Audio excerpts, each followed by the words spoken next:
Hi, everyone. Welcome back. I just have one request. Could we maybe sit a little bit more in the front?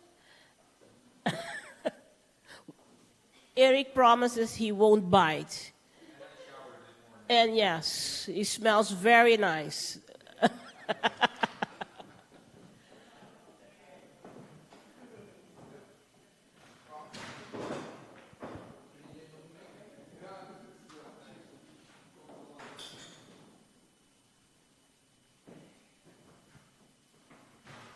All right, welcome back to this wonderful Curaçao Export Week. How was lunch? Great. You guys bring me anything? No? Wow. Okay. Well, next time. Okay. We had a nice schedule this morning. Great speakers. Great information. And now we have a collection of interesting speakers as well. We're going to start right now with the USA Export Roundtable, conducting business successfully in the USA. 3 practical examples and lessons learned. The speaker is going to be Mr. Erik Broekhuizen. He is CEO of Van Holland Group, and since 2008, he has been helping entrepreneurs enter the American market. In his fascinating career, he's worked in various industries and helped several big and small companies grow. As an experienced business developer, he's always focused on sharp sales objectives and making a link between marketing, strategy, and sales.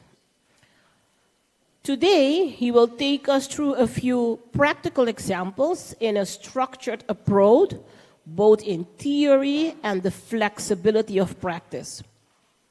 He will show us how to respond to a fast-moving American market with a clear plan of attack and creativity. Mr. Broekhuizen, the floor is yours. A warm round of applause, please.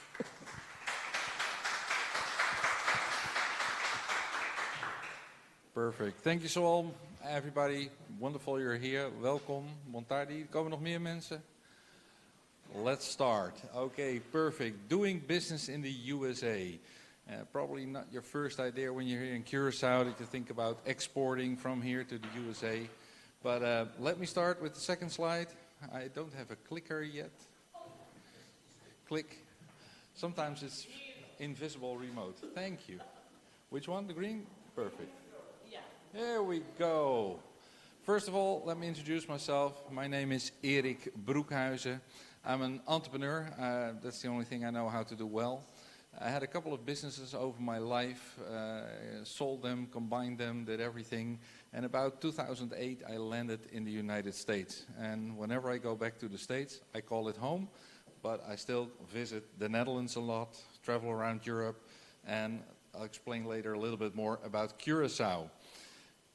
We started the Van Holland Group with the idea of helping companies from Europe with market entry into the United States, and that's basically what we do. We have an office in the Netherlands as well. We have our office in Miami, also location back office in Cape Coral. We have somebody in Houston, LA, Portland and Chicago, so we're kind of spread out a little bit over the United States. And what we do, we help other entrepreneurs with their whole export plan, what they have. The round table. What is a round table? Well, we're not with that large of a group, so whenever you have a question, just yell, raise your hand, whatever you want to do. We're trying to make it a little bit interactive, so if you have any questions or you're like, hey man, explain a little bit more, please let me know. Otherwise I will be talking for 45 minutes and that's not the idea of a round table. So any questions, please do interrupt me. What are we doing? We basically have a theory of how you should start in another country, and in this case into the United States. And I brought here 5 steps, but I can narrow it down to like 3 steps.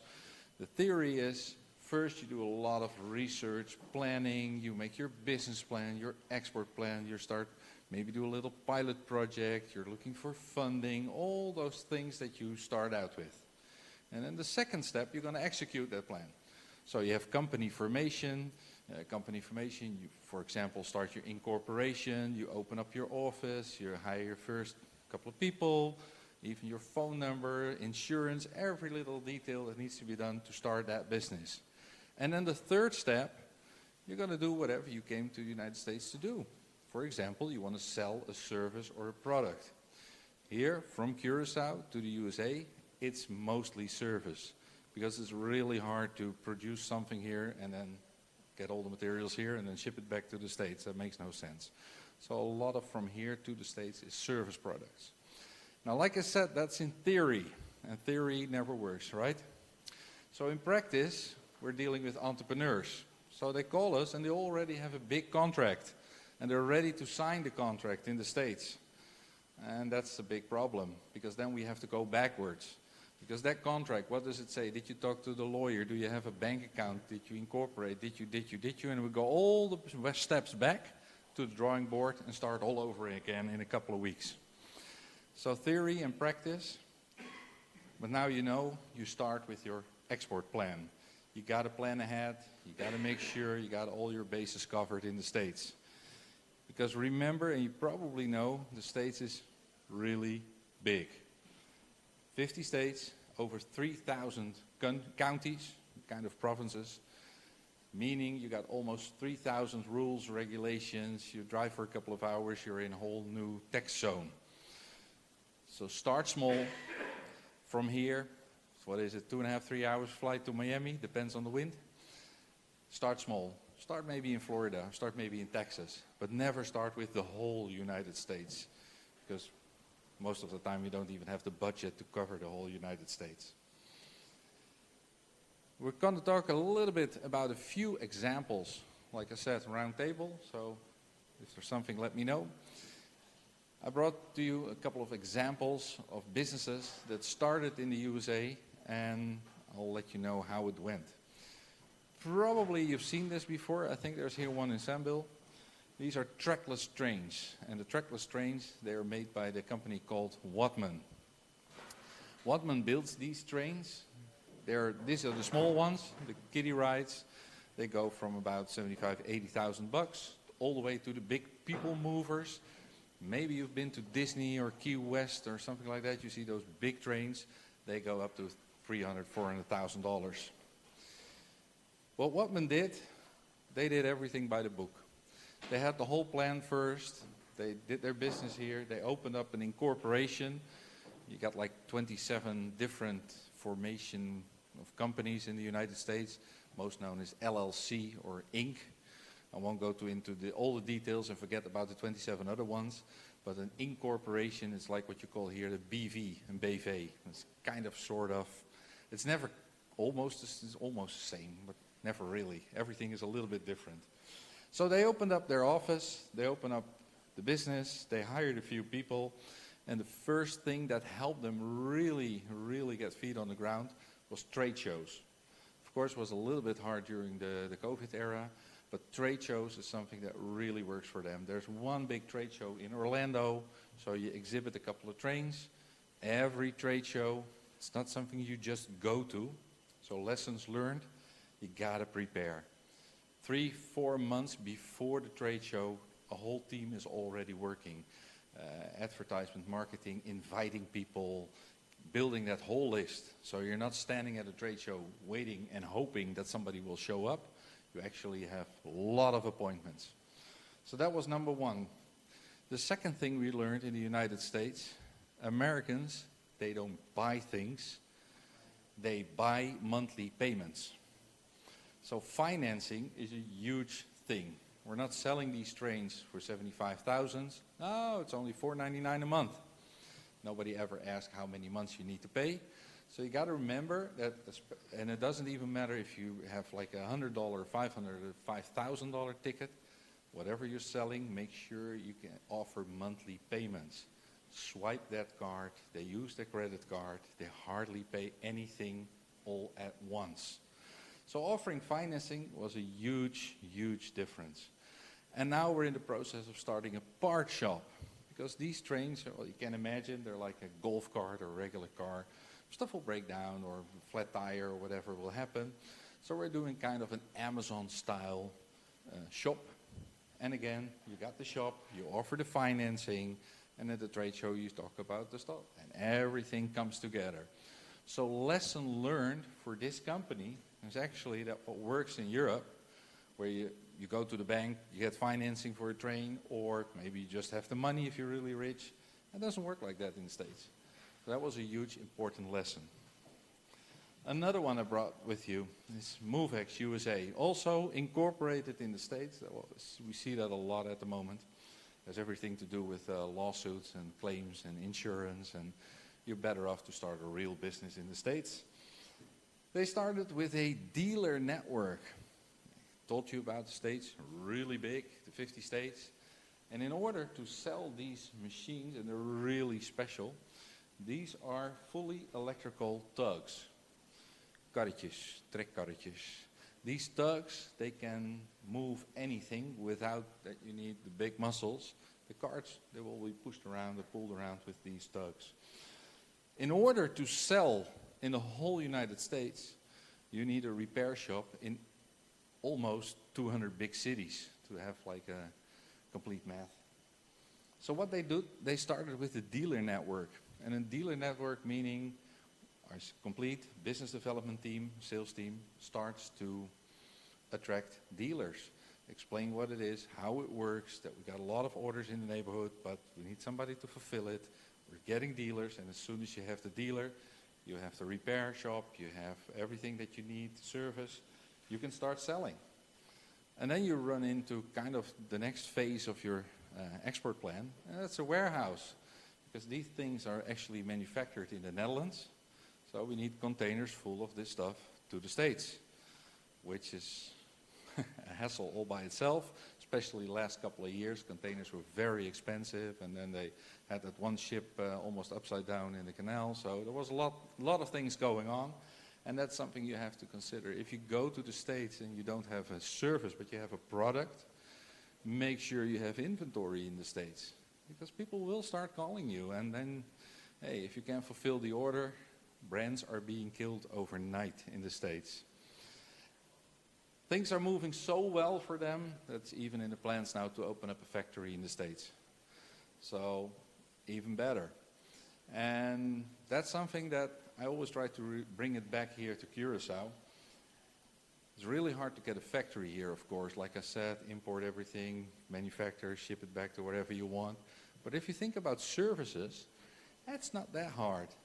Every time I'm here, I talk to people about the brain drain in Curaçao, and a lot of people leaving, young kids, they study, they never come back. Well, if you have the business here and you're able to attract those kind of people back and offer them nice jobs in like developers, programming, marketing, all that stuff is hybrid nowadays. So we learned that from COVID. We can basically run a complete back office from Curaçao, servicing the whole east coast of the States. We're in the same time zone. And the average guy and girl I meet here in Curaçao speak like 3-4 languages. So even better. Because, well, Miami's half Spanish, so that's always helping. Think about that. Another one, lesson learned, beton block, which is actually really hard because we call it concrete in English, and beton block is really Dutch. This is a very interesting product because whenever you have a concrete factory, you probably see them driving around with the car, they bring the concrete to the job site, come back, and there's always a little bit left over because they never want to drive twice. There's always a little bit left over, and what do you do with the leftovers? Well, they used to dump it on a pile and waste, but now they dump it in one of those molds, and those molds make those blocks, and those blocks, you can use them for anything. You've probably seen them on different sites where they use them like a retainer wall or stuff like that. So what they needed was lead generation, because at the end of the day, whatever you're going to sell as a service or a product, you're going to need clients. But nobody becomes a client overnight. first need to have that lead. And the lead needs to be introduced in this whole new system. Because the whole business was used to dump whatever couple of liters or kilos or pounds that they had. They just dump it, and now they know that they can make it into a little money machine. Now, in order to reach those people, because they're all in the concrete business and they're not behind a desk, so it doesn't work to send them an email or to try to find them on LinkedIn or Facebook. America is different. Old people are on Facebook, LinkedIn, I'm not looking for a job, email, 6,000 spam messages a day. So what do?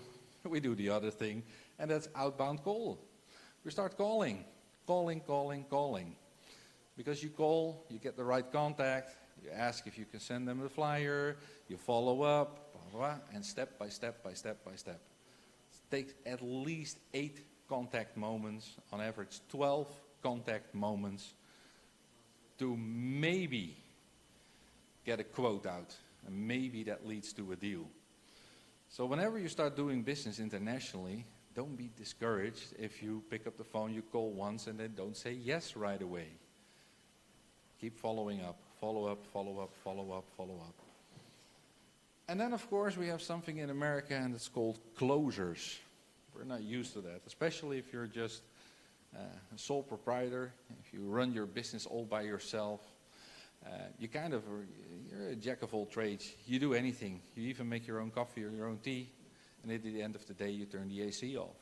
Well, not here, because it's the new goals, right? We open up the windows here. But what you got to remember is that when you have a bigger team in business development, marketing, and sales, everybody has a different task.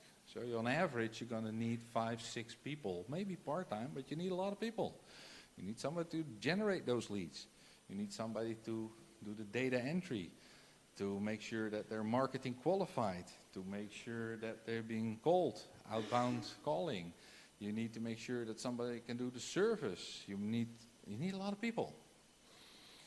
And that's why I said start small. And maybe you need somebody for just 1 hour a week, but you need different people with different skills. And closers, they're kind of the last one in the sales project, because everything's said and done and the price has been negotiated and the quote has been sent out. And then you need somebody that will basically make sure you sign on the dotted line. That's a closer. They bring in the deals. Lesson learned for them is that we set up this whole different approach, because in Europe they just answer the phone. They just sell by answering the phone. That doesn't happen in the States. So now, being very proactive, they grow very fast, and now we see they start using the network, because everybody talks to everybody, especially in a concrete business. These people visit each other at trade shows, they meet up, and they're like, hey, I got this new best invention that makes sure that I make some extra money off the waste.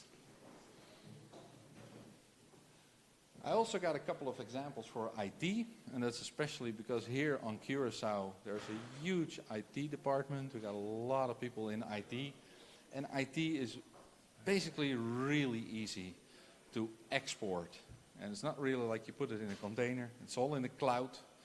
It's really easy to start with that. So think about it when you do a service. It's not really a product. You do a service in the IT. And we have some examples of people that are in data modeling or Fit Chef, where you have an app that actually a chef will help you every day how to prepare your meal. Those are things that you need to think about here. What is the solution that we don't have in the States? Or there are already 100 people involved in it? Because either you're the first one in and you're a new kid on the block and it works for you, or the pizza is big enough for a slice for you. Because you bring something special to the table. We also see a lot of traction from Europe, by the way, especially because we're here 6 hours ahead most of the time. So we got a lot of outbound calling here. We got a lot of call centers here as well. You wouldn't notice that, but call centers, they can pick up the phone here in the afternoon, at night in the Netherlands. So whenever you need to call somebody back for a special demographic, people after work, if you want to catch them, works great if you do it here in the Caribbean. At the end of the day, you need to think about your value proposition. I think that's the most important one. This is behind every business model. There's a value proposition. And it all has to do with your potential client, your potential customer. He or she has a problem, the pain, and you have the solution. And it's never, ever about selling the solution. It's all about making sure that you have that transition from the pain to the gain. So that path where you're helping somebody to relieve that pain, that's where you make the money. That's how you build a business. If you want to know more about it, just Google value proposition, because you can probably find online like 500 examples of different businesses with value propositions. How about the States? Well, I try never to talk about politics, but there is something going on in the States. And what it is at the moment, if you see the map from the States, you can kind of say that from here down to here, a little bit to the left, to the right, to Florida, those are the states that are booming at the moment. And what we see at the moment is both Texas and Florida, they're like 14, 15% up in economy. We're in Miami, booming as well. It's crazy what's going on there. So for you, from here, from Curaçao, of course, if you have a fantastic invention in potato industry, you maybe want to go to Idaho. But that being said, most of the people, they'll start either in Houston or in Miami, just because at the moment the economy is the best over there. So keep that in mind when you start. This one, it will probably be shared afterwards. Anybody heard about the business model canvas before? Perfect. Well, this is the USA business canvas. It's a little bit more extended than the normal canvas, and I will share it with you later. And it has everything to do that basically, if you want to start, and this goes, of course, I'm talking about the United States, but if you were going to start a business in Europe or in Colombia or whatever, where in the world, you need a business model. And you need to be able to answer all these 12 questions. It's going to take some time. And then probably you need a coach or a mentor to talk about the answers you gave to all these questions, to make sure that you have the right answer. And this has everything to do, and I'm kind of circling back to the whole start, prepare. Make sure you come prepared. The United States is big. Don't run into a lawsuit. Oh, by the way, everybody's scared of lawsuits in the United States? Did you know that if you compare it to Germany, in Germany they have 5 times as more lawsuits in the States? So keep that in mind. Yes, it's a big country, so you think they have a lot of lawsuits, but Germany is 5 times worse. Yes. Yeah. That's the difference. Okay, I'm wrapping up here. We're based in Miami, of course. We're in Brickell, but we also have an office here in Curaçao, and that's everything to do with always the interesting connection we have with the Netherlands and the rest of Europe. So there are some constructions where people actually have their business here in Curaçao, or the back office here in Curaçao, or the call center here in Curaçao. And it's kind of a little triangle that's going on. Let me know whenever you're in Miami and you want to visit. We have Dutch coffee, of gewone thee, if you like that better. But you're always more than welcome to visit us. Or if you have any questions, or you have things like, hey, how do I start? Where do I start? Please let us know. And for the people who are also connected to the Netherlands, this is our office in the Netherlands. I got the QR code right over there. If you need my contact details, please feel free to scan and reach out. So I'm wondering, anybody, any questions?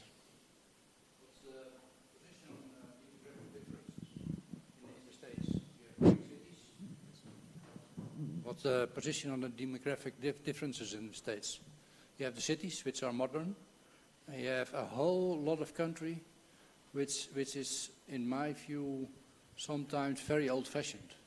Yes. Do you have to take care for that? You always got to be aware of cultural differences, don't get me wrong. And yes, you have the city, and it all depends on the kind of product or service you're selling. And what we see, we do a lot of a lot of our clients are in business to business and business to government.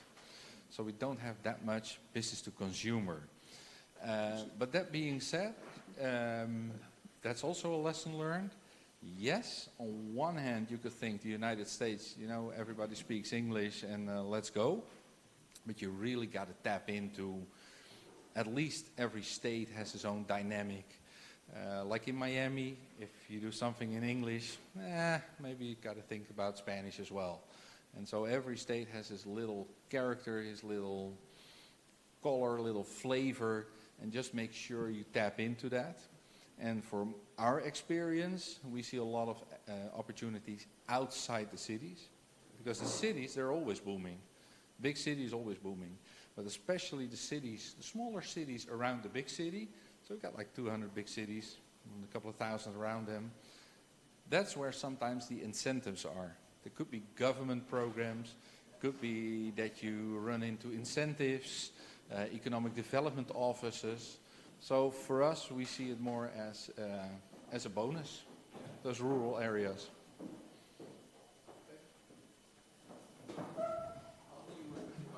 We'll wait 1 second for the mic because it's all been, it's also taped. So. Yes. How do you work with your customers? How do you build a relationship, and how do you proceed forward with them? What's the trend? Give us an example. Yeah. Yeah. Well, for us, a lot of business we get, of course, is in Europe or in the Netherlands. So they find us in the Netherlands. That's where they start talking. And like I started my whole story with, sometimes they work in reverse. They already have the contract, and now they need a lawyer, they need the company. They're working backwards to the ideal situation that they should have started with a plan. So that being said, we help them from the start.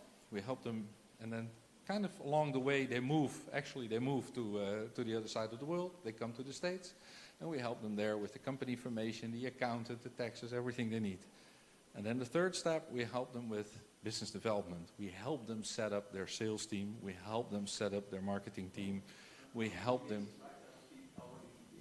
Yeah, we do a lot of projects, and we also do retainer fees, kickback. There are many companies, many entrepreneurs, many solutions, and whatever works best for both of them.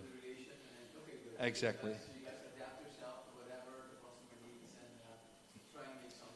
Yes, yeah, we try to stay somewhere in the same lane, moving the same direction, but over the years we learned that no project is the same. Every project is different.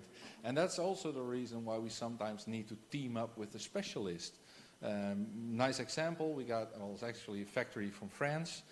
They produce butter. And their goal is very simple. We want to enter the States and we want to be in Walmart, in Publix, you know, the supermarkets. That's the idea. Very simple idea. I know nothing about butter. I put it on my bread. That's it. So then we start formatting a team with specialists. They know everything about getting FDA approved, about food safety, rules and regulations. So we always have kind of a unit, a team surrounding a company and help them into the United States. Because I don't know everything. Perfect, thank you. Anybody else? All the way in the back. Any questions from the students? Yeah? Okay. The gentleman over there had a question? No, okay. Oh, we will share. I'll make sure it's being shared online, and otherwise send me an email and I'll send it to you. Yes, sir. The difference between a Dutch chamber or Curaçao Chamber of Commerce and the US Chamber of Commerce. Yes. The difference between a Dutch or Curaçao Chamber of Commerce and the US Chamber of Commerce, because here and in the Netherlands you have to be registered to start your business. In the US, that's different. Yeah, it's a very, very good one, because in the Netherlands there has been a huge discussion about the Chamber of Commerce, Kamer van Koophandel, de slaapkamer van koophandel. Oh, this is being taped. This will haunt me for many years. We feel that they're not really helping you as an entrepreneur, let me put it that way. It's more like a bureaucratic thing where you pay a fee and they harass you, and that's about it. That's the general feeling. What are they there for? Now, I do see that, for example, if you start a business in Florida, you have to register with SunBiz, but that's a different story. I more see groups like, for example, Enterprise Florida. They're really there to help you. They're not really a chamber of commerce, but they're more like helping you. For example, I work closely here with CNEX on the island. Whenever there's an investor, there actually is a group of people helping you here. So what we see in the States is that that role is, for example, Enterprise Florida, or we see the European American Chamber of Commerce, but they're more like, they have a more open mind to really help you, connect you with the right people. So we see a huge difference, and I must say I like the other people better. I like it more when they say, okay, let me introduce you to my network. I know somebody that can probably help you. That always works better. We have a fantastic word for it, a soft landing program. But basically that is what it is. And it's the same as when you come here to the island. You need somebody to help you and say, okay, let's go. We're going to meet 5 people, but then you're set up. You're good to go. Hope that answers your question a little bit. Yeah, because you don't have to register. No. No. Well, the people... Exactly. The people we... Yes. The people we work with in the States, most of them incorporate, and then most of them, they have from the start 4, 5, 6 people on the payroll. So they do have their vice president, the president, vice president, the secretary, but they also have, they're the larger companies. So they mostly start with a whole group, 1 or 2 from Europe, but most people, they're getting hired, Americans from the States.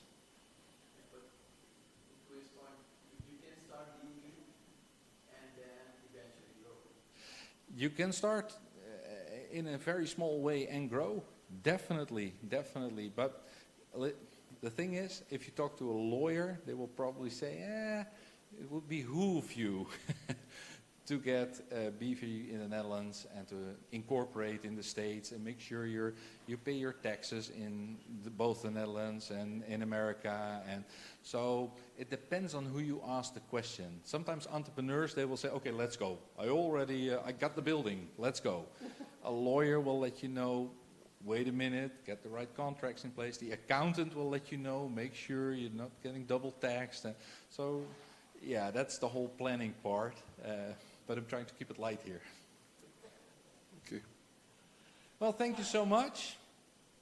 I hope you learned a little bit about the things you can do, and please download that canvas. That can always be a great help to. It looked like simple questions, but the hard part is giving the answers. Thank you.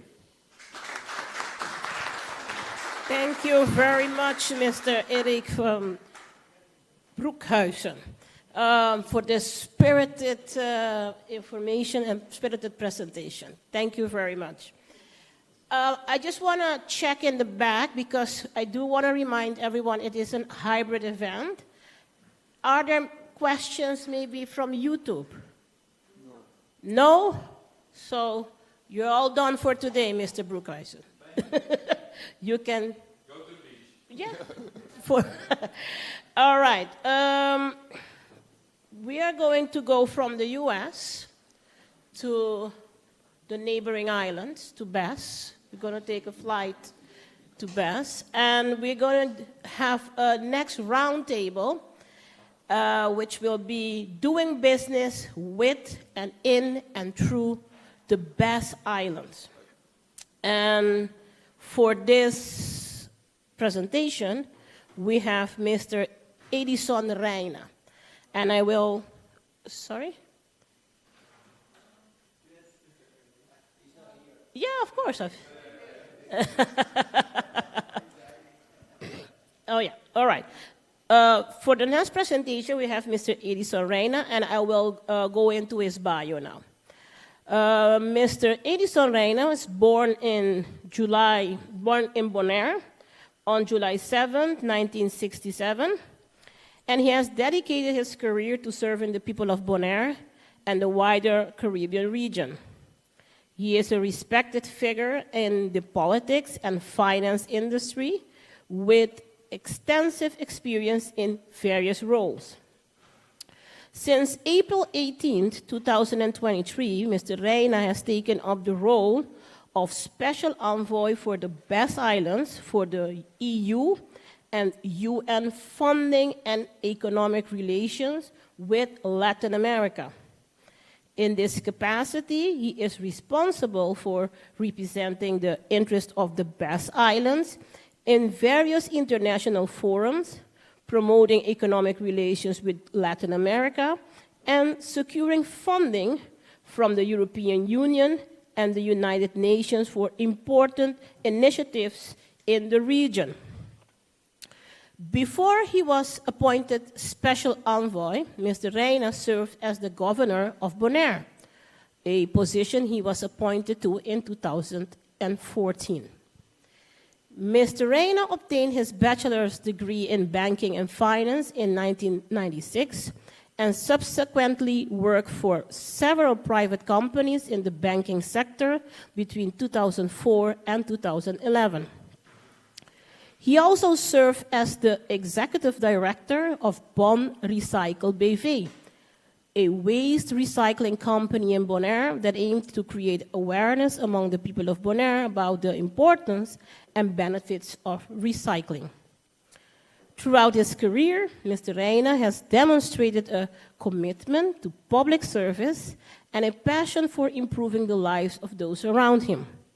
His extensive experience in the banking sector, coupled with his political and leadership skills, make him an ideal candidate for the role of Special Envoy for the BES Islands.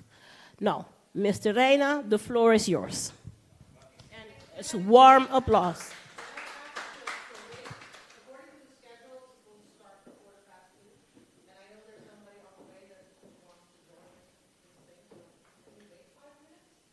Well, I'm not in charge of the program, but I'll defer that to Mr. Sam. If we can wait for 5 minutes. So that would be 15 over 2. Okay. All right. We can stretch our legs for 5 minutes.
A uomo viene di studiante, e che è impresario, che si è algún patrasi, algún funzionario Vanessa, meneer I, non sa solo normalmente put un protocollo, per da consul, ne vede che era della che mi noi c'è anzi a non c'è se la diega ma ne me. Però yeah.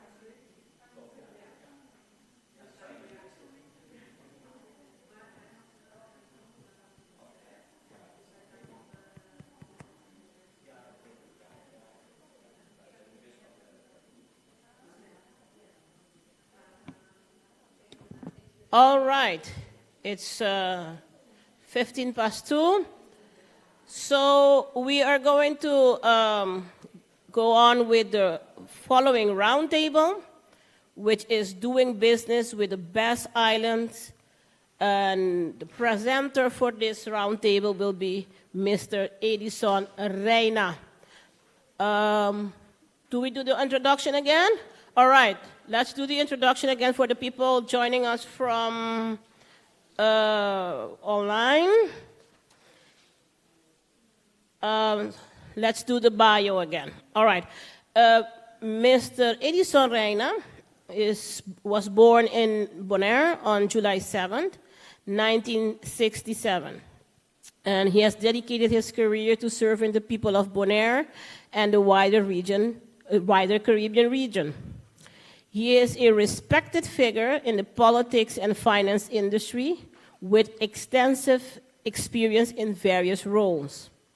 Since April 18, 2023, Mr. Reina has taken up the role of Special Envoy for the Best Islands for AU and UN funding and economic relations with Latin America.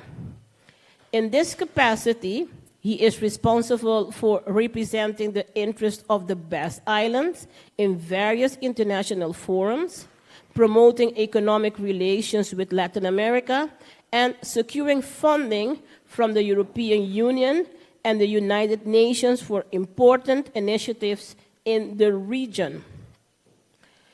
Before he was appointed Special Envoy, Mr. Reina served as the Governor of Bonaire, a position he was appointed to in 2014. Mr. Reina obtained his bachelor's degree in banking and finance in 1996 and subsequently worked for several private companies in the banking sector between 2004 and 2011. He also served as the executive director of Bond Recycling BV, a waste recycling company in Bonaire that aimed to create awareness among the people of Bonaire about the importance and benefits of recycling. Throughout his career, Mr. Reina has demonstrated a commitment to public service and a passion for improving the lives of those around him. His extensive experience in the banking sector, coupled with his political and leadership skills, make him an ideal candidate for the role of Special Envoy for the Best Islands. Let me welcome Mr. Reina, a special round and warm applause for him. Mr. Reina, the floor is yours.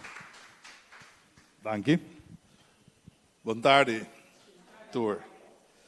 It's an honor and a pleasure for me to be back in Curaçao. I lived here more than 20 years before I went and become the governor of Bonaire, where the island which I was born and raised. But Curaçao became my second island where my kids were born, so I have a special bond with this island. I was asked to explain something today on my future job, which I started a month ago. Until April 17th, I was the Lieutenant Governor of Openbaar Lichaam Bonaire, as it's officially named, the public entity of Bonaire.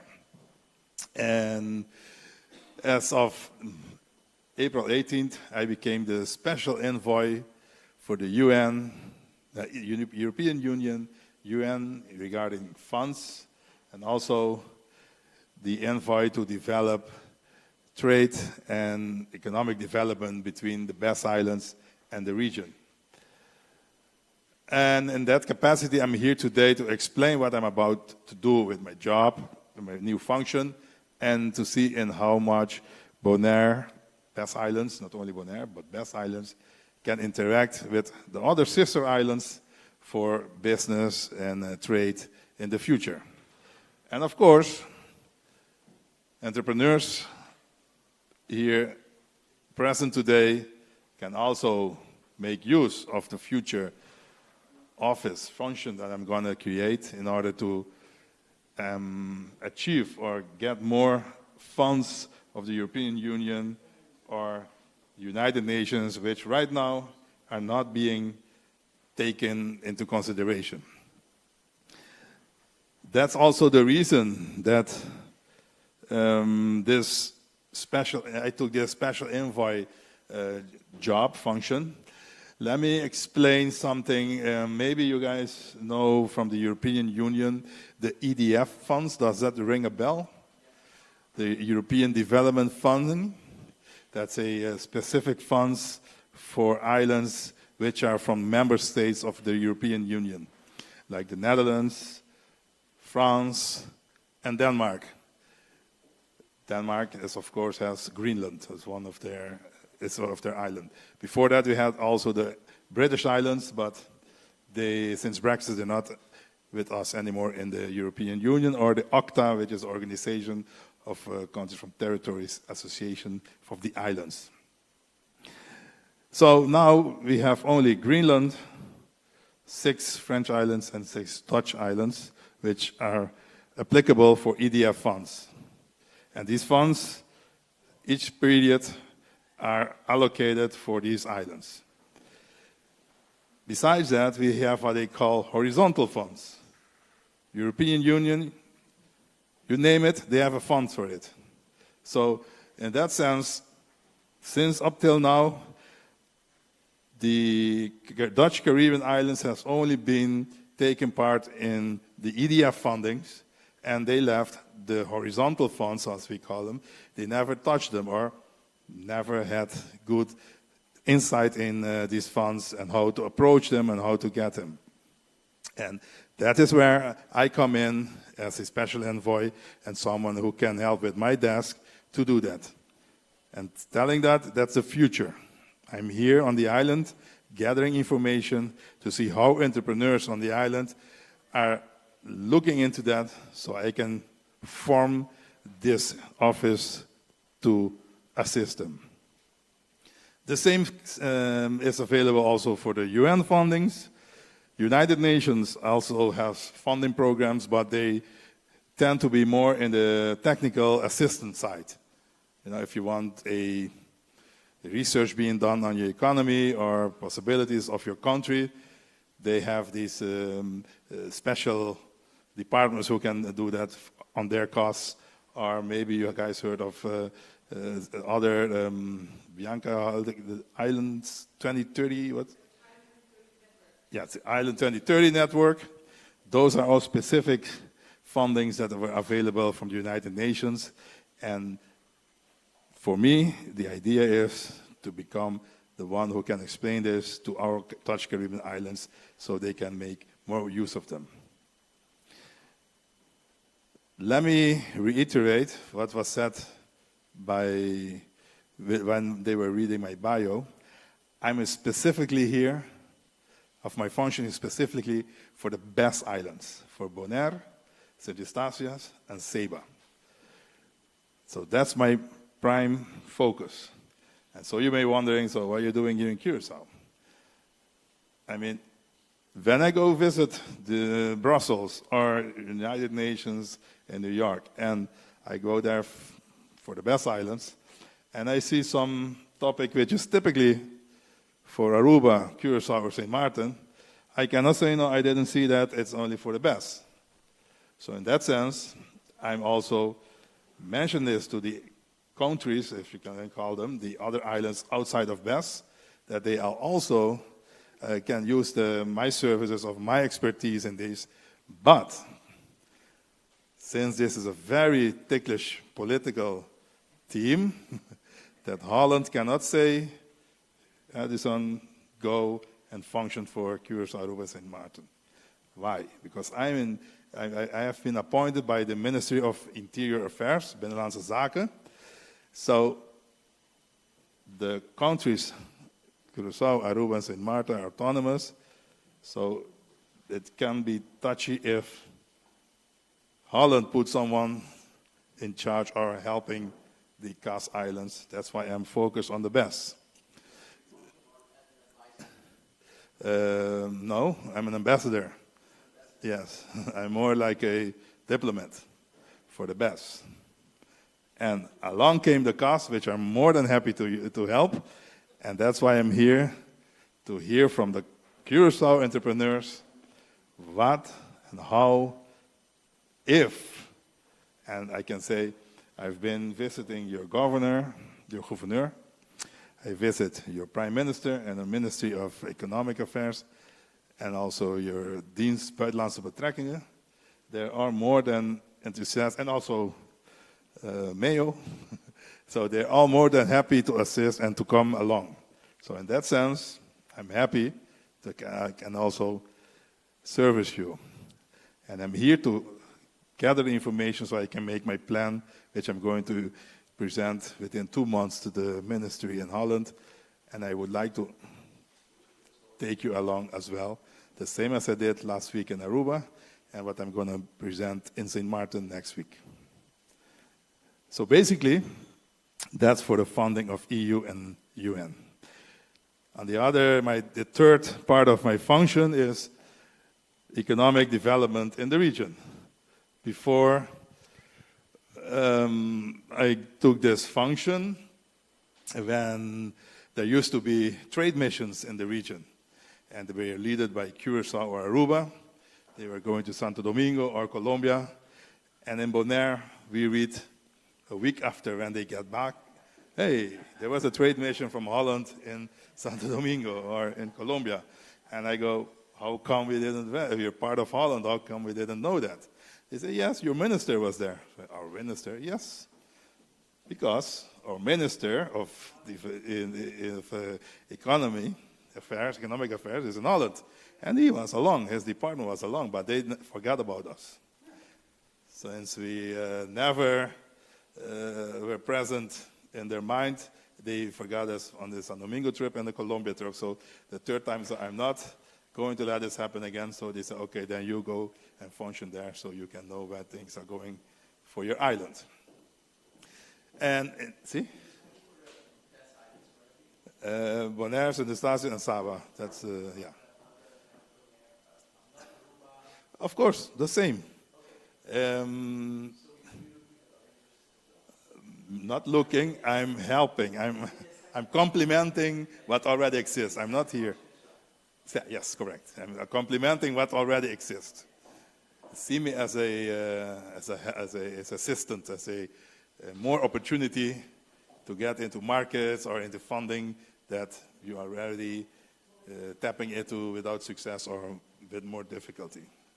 So that's the idea. And other important issues are like, it's not only to get the funding. Once you, no, let me put it this way.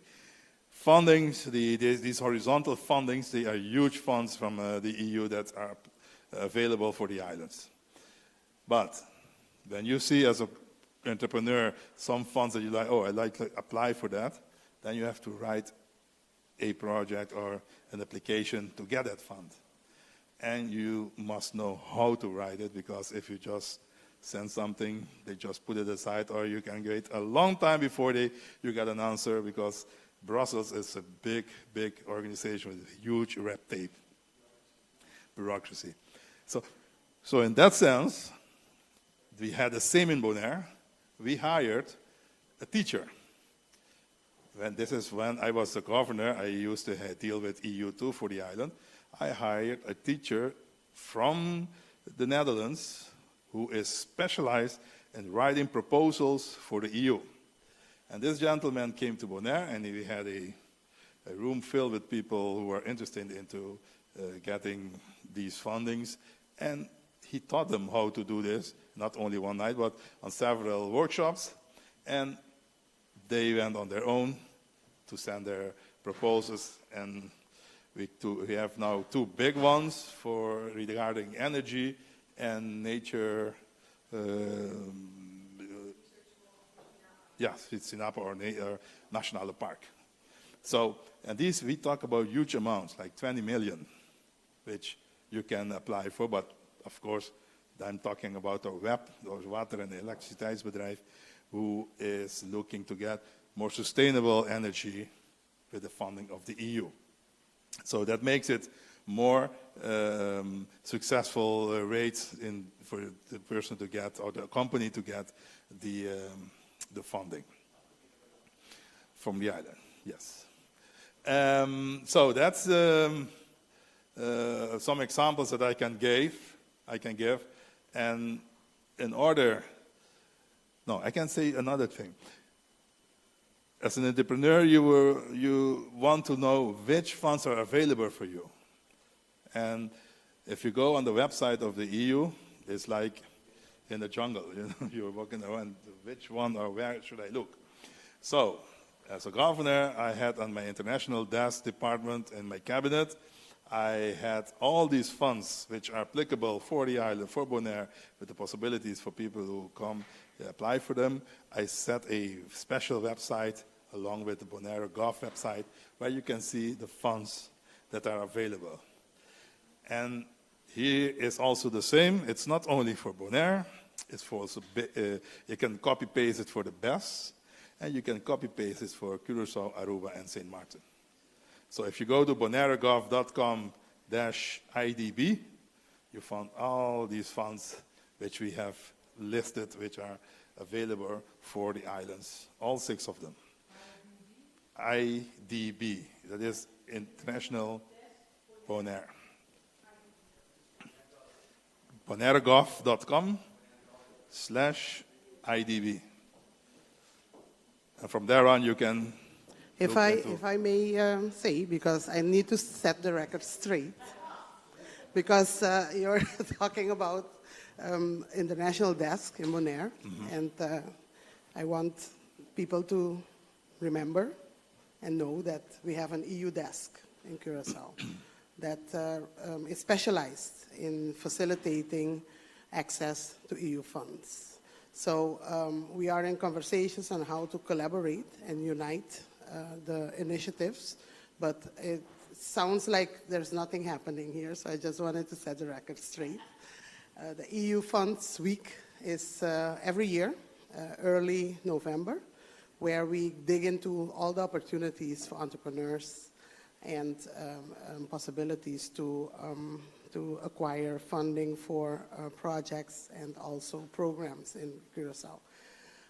But we are very much interested to learn about the best islands. How can we, as Curaçao businesses, companies, do business in the best islands?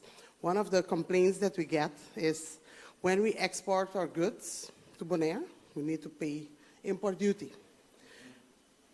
That's a big thing because we export a lot, and the products get very, expensive when you need to pay for import duties at the border. One of the things, we are exporting a lot of services in Bonaire. A lot of Curaçaoans travel to Bonaire, render services. Are there fiscal intense incentives or fiscal facilities to do business in the best islands, in this case especially Bonaire, because you are based in Bonaire, so you have a lot more information on Bonaire than Save and St. Eustatius. But what can we as entrepreneurs in Curaçao expect, and how can we work together to access the Bonairean market and make it one free area between Bonaire and Curaçao where goods can be sent to Curaçao without paying taxes and vice versa. We just signed an MOU with Aruba next week to consolidate that, and the next one on our list is Bonaire, and I think a lot of the people here want to hear more about that. Yes. I think Vanessa had a question, she gave the answer herself. BES, let me go then back. This structure we are currently now in is Bonaire, Sint Eustatius, and Saba are special municipalities of Holland. So till a certain level, we are Dutch. And with the 10-10-10 conversion to the best coming out of the Dutch Antilles, which we used to have a free trade between the islands, now that's not possible. And Vanessa also mentioned last week, Aruba and Curaçao, semi-autonomous island in the kingdom, which have their own right to do these kind of negotiations, after 13 years, sat together and signed a collaboration for tax between the islands. If Bonaire, and I really want Bonaire to do that and become part of that, this has to be discussed with the Netherlands. When I'm a person which is very much into pragmatic and practical, so I already discussed with the Ministry of Economic Affairs in Curaçao and Aruba to copy-paste what you guys signed with, for the same with Holland. And I, as an envoy, can, in my role as a, you call it a diplomat or ambassador, can put this in the departments in Holland so they can also tag along and avoid all these tax burdens that has been put in place since 10-10-10, and making the islands, as islands in my case Bonaire, expensive, because in the Antilles time there were no taxes. And now you have to pay tax to import everything, sometimes double tax because we import it through Curaçao to Bonaire.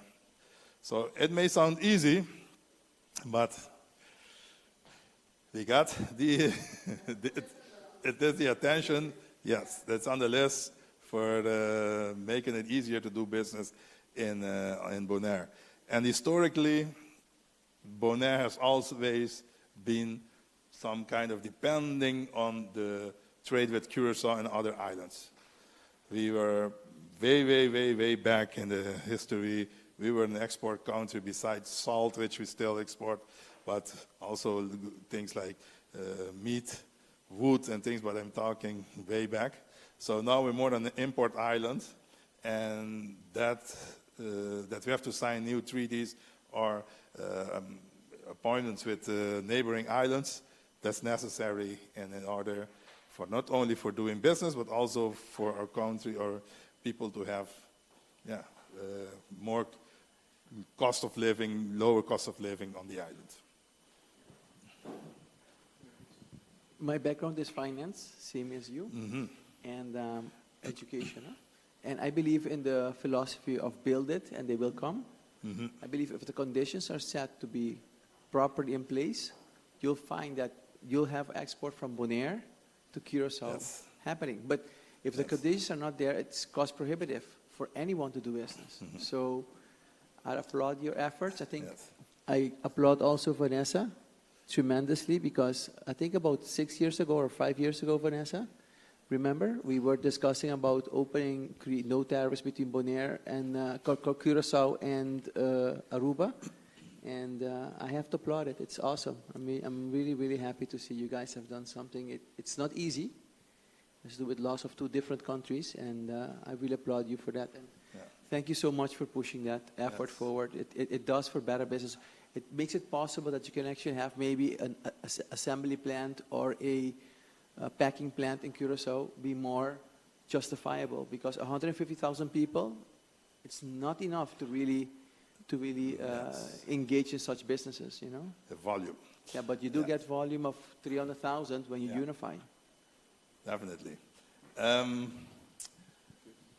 Then I'm being drift, and then I'm not going to talk more about my function, but I'm going to talk as an entrepreneur. I used to be an entrepreneur on Bonaire as well.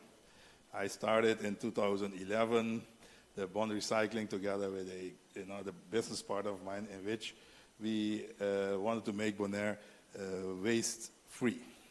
Since we import everything, you can also export everything again.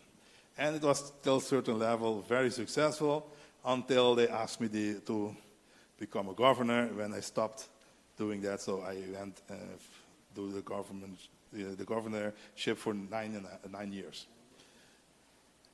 In my experience as an entrepreneur before that, and it's still valid, is not only in Bonaire, a special municipality of Holland, but all the 6 islands have their own character and a whole strength to become an export island in the Caribbean.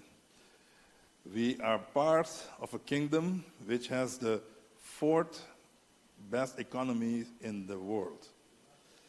And this kingdom exists of a small country on the other side of the ocean and 6 small islands here this side of the and these 6 islands, in my view as an entrepreneur, are located at a strategic location which both sides of the ocean can make very good use of it.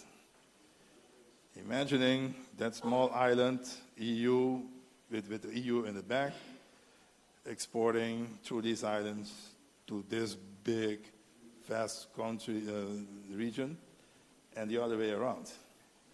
Through these islands, back to Europe.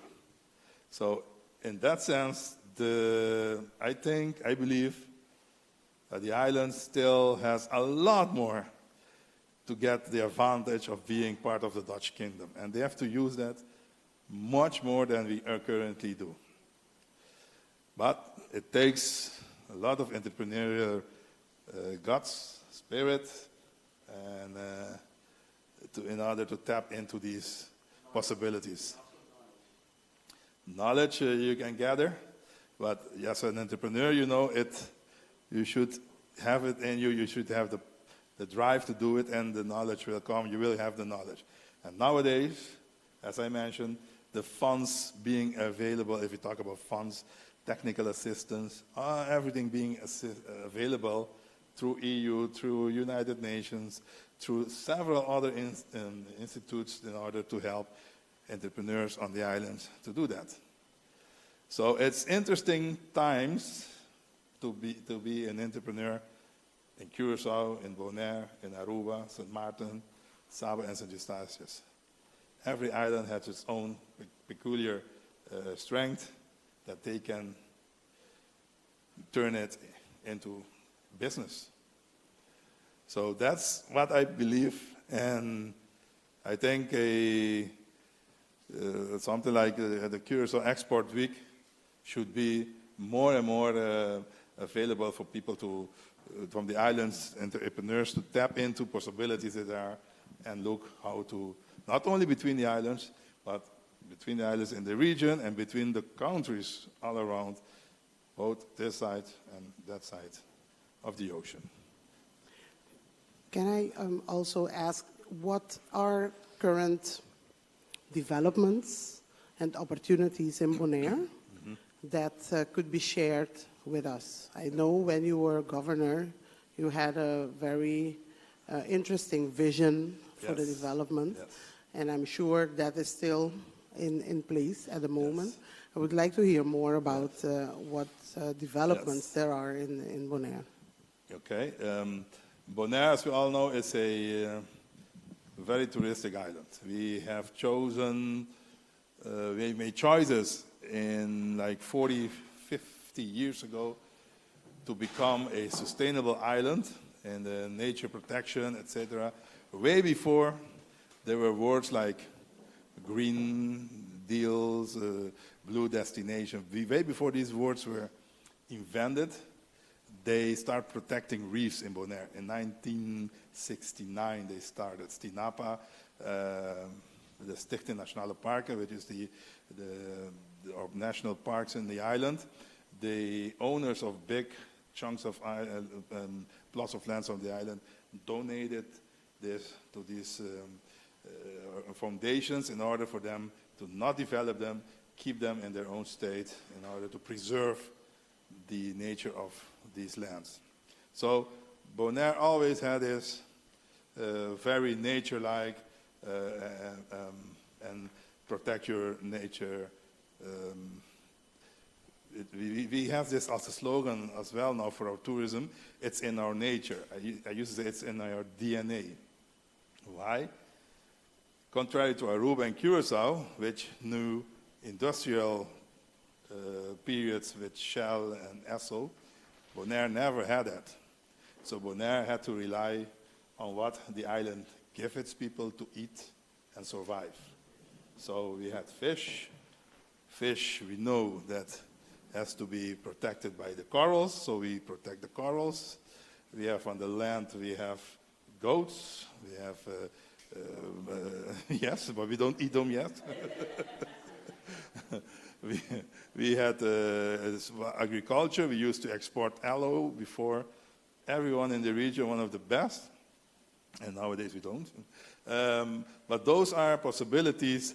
Those are the strengths of Bonaire, which always remain very protective of its assets. And those assets bear fruits today in our tourism industry. Most of the people coming to Bonaire come for diving. Bonaire is the third best dive location in the world, after Great Barrier Reef and Red Sea. Then there's Bonaire. Because of our corals, because of the facilities, and because of the easiness. You can go all along the 90 dive spots from Pekelmeer to Karpata. That's all this. So in that sense, tourism is what is now very, very interesting. And we saw the last 13 years since we became a Dutch municipality, an explosion in growth on the island. And it's mainly in tourism. But that's also my vision, what Vanessa mentioned. I envisioned a diversification of the economy of Bonaire. My vision is to, like for instance, become, like just what I mentioned, a logistic hub in the Caribbean. And the best harbor we have in Curaçao. I'm not going to compete with Curaçao. If you have the Anawai, it's the best there is. But we have one of the most modern airstrips built by Holland, or our landing strip for the airplanes. So our airport, we have lots of lands around it, which can be converted in logistic, in an import and export in the region. Another area that I want to think about diversification is financial sector, which I came from. As we all know, financial sector is based on trust. If business people don't feel they can trust their money in banks on certain region, they won't go there. Our banks on Bonaire are regulated by the Dutch Central Bank, by the Dutch financial authorities, and by the European Central Bank. So, a bank in Bonaire, like the Maduro and Curaçao Bank Bonaire, which is a bank incorporated on the island, is technically a Dutch bank. It has the same regulation as Rabobank in Chichestradale. I know, just to mention one. So, if an entrepreneur wants to have with all due respect, choose a jurisdiction with a very strong and safe financial sector, backing from the Dutch Central Bank, etc., which of the CIS islands has it now? Bonaire, Sava, and Statia. So I think that's also one of the diversifications that the island must use in order to diversify from the tourism industry, which show us in the COVID period how vulnerable the islands can be in such a crisis that you become very dependent for your income. So those are two of logistics and financial sector which I tend to diversify my economy. There was a question. I have a question from our online audience, which is like this. In what other ways should the islands make use of their link to the Dutch kingdom, according to Mr. Reina? Like I just mentioned, we have, for instance, for the financial sector, we are regulated by Dutch institutions. The same count, for instance, I can give another example. A company like, I don't know, I think I saw the name, Curaçao. I mentioned names, no problem. Curaçao also, their sponsor, okay. Well, I can tell examples that I experienced during my governor period. Holland, Bonaire is part of Holland, so installations for gas, jet fuel, diesel, and things like that are all being controlled and regulated by, in Dutch, they call it the Inspectie Leefomgeving en Transport. That's a Dutch institution which control everything from the last nut and bolt on a tap that has to be from this size to, so they're very, very, very secure. And if your company comply with all these regulations, you get a sticker. You know, like, it's not like an ISO 9000, something like that. No, your ILT compliance, which is based on European regulation and higher status that you need to comply with. So in Bonaire, when Curaçao has to do inspection on their site, these people of ELNT, they come to Bonaire. Curaçao sent all his inspectors from Curaçao to come and look what they say there and then bring it back to Curaçao so they can put Curaçao on standards too. So, and I talked to Curaçao back then. I told them, but you have this level already, the same as Maduro and Curaçao Bank Bonaire, which is the same as a Dutch bank, which has an advantage, if you can call it like that. Curaçao Bonaire has also an advantage in the region. So, if your customers are willing to deal with a certified ELNT company out of Bonaire, you can do it over there. The same come from our airport or harbor.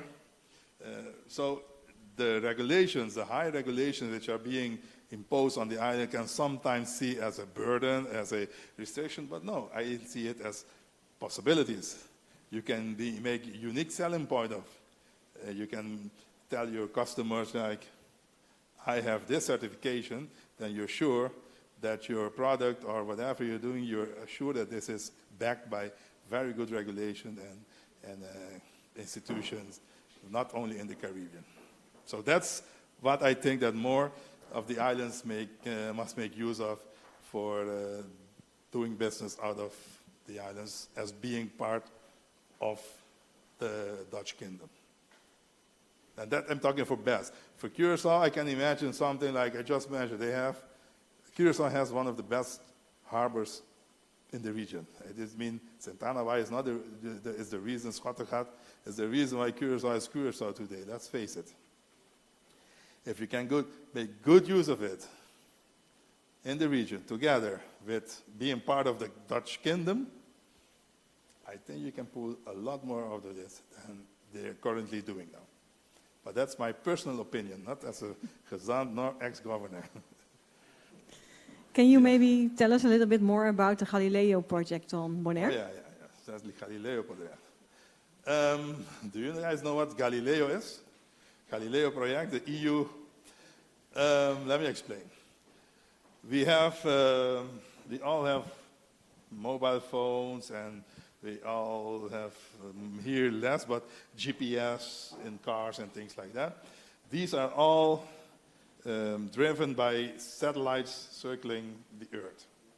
And they send the exact location through different satellite stations and telematics, etc. So they put it in your telephone. They fly airplanes on it, tom-toms, and things like that. In the world, you have 4 types of global positioning systems, the GPSs. You have the one from European Union, which is called Galileo, which has 36 satellites going around.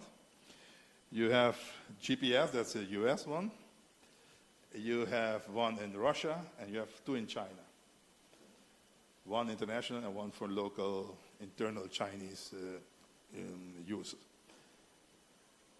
Of all four, only Galileo is public.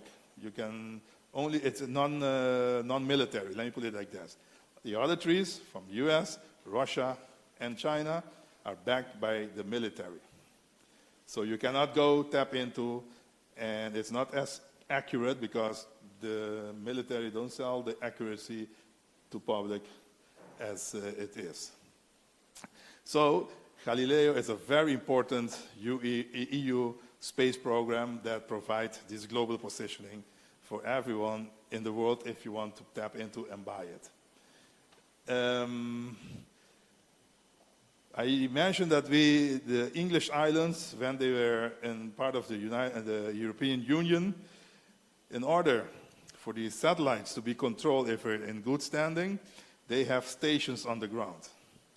So they have lots of stations all over the world, and these stations used to be on English islands and French islands, because those were back then the biggest countries, member countries with islands around the world. Along came Brexit. EU says, I'm not going to leave my satellite information on a non-EU island with all the information they can have. So they went looking for another island. Along came the governor in Brussels and said, I want that. And that was in 2019, I think. And then after the negotiations with Holland and Brussels, we are now opening having the groundbreaking for the Galileo station in Bonaire, which is basically one satellite station which only receives, every time one of these satellites passes over Bonaire, they send a signal, and the signal went back, and they can see that, okay, the satellite is okay or not. That's the basically. We have, as Bonaire, the only island is this part of the world which has this satellite station. Other stations are either in Europe or in the Pacific. So we're quite proud and happy with this. And this is a start. The idea is that we can expand this to not only the simply signal coming down and going back. No, you have the bigger stations which process this information, give it back to other stations around the world, so we can have more and more tech-like services on the island. So the possibilities that Bonaire has this Galileo station are tremendous. And you can imagine a father of one young child on the Bonaire came to me and he said, Governor, when I was a governor, he said, you gave my kid perspective. He always wanted to work with space and things like that, but he said, when I grew up in Bonaire, I cannot go and come back to Bonaire to work with space programs. I said, now you can, Dad. His father told him, now you can, son, because we have Galileo here, and Galileo, this one simple station, is for the coming 20 years. And if we talk by expanding it to other type of stations, we are talking lots of more years of Bonaire becoming a very interesting spot in the Caribbean for GPS, space stations, etc., from the European Union. So that is the idea for the Galileo station on the island, which is a perspective for both local young ones and people coming all around to the island to work in that kind of industry. So if I have this right, that it means that, for example, for tech entrepreneurs here on Curaçao, towards the future, there may be possibilities as well. Curaçao, all over the Caribbean, all over the world. And I'm only telling a piece of the story because European Union is investing big time in the Caribbean and Latin America for the global gateway, connectivity, and things like that. And Bonaire is going to play a role in all of those together with the other islands. And I think that We have already contact with entrepreneurs from Curaçao in order to see if they can be of assistance there as well. It's very interesting times on that tech side. Space. Since your banks are regulated by the Dutch Central Bank, is it also possible on a Madura Curious Bank account in Bonaire to link payment service providers to that, to facilitate online sales? Yes. How do you? Yeah, so for example, we're selling tickets online. Tickets for tourists.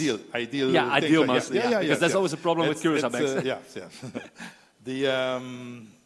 The idea is to have things like ideals and the other also based for the banks in Bonaire, because out of a technically bank perspective, it's good for all those regulations, but commercially sometimes it's too small for Dutch like Ideal to become part of the Madura Curious Bank, or even for ING or Rabobank to open an office in Bonaire.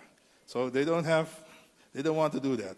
So in that sense, we talked to the Ministry of Economic Affairs in Holland and the Ministry of Finance and said, okay, the people in Bonaire are same the Dutch people as in a Dutch municipality. So if they need to have one of those services, we should be able to provide that.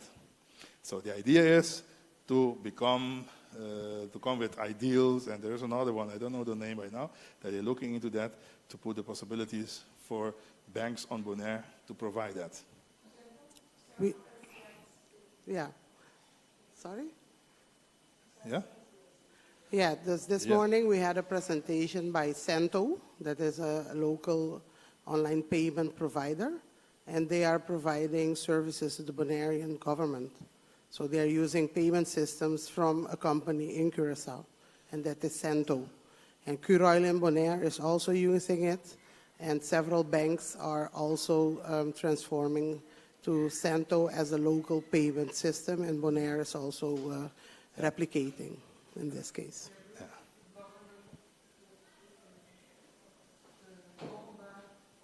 Lichaam, yeah? Yeah, no, I think...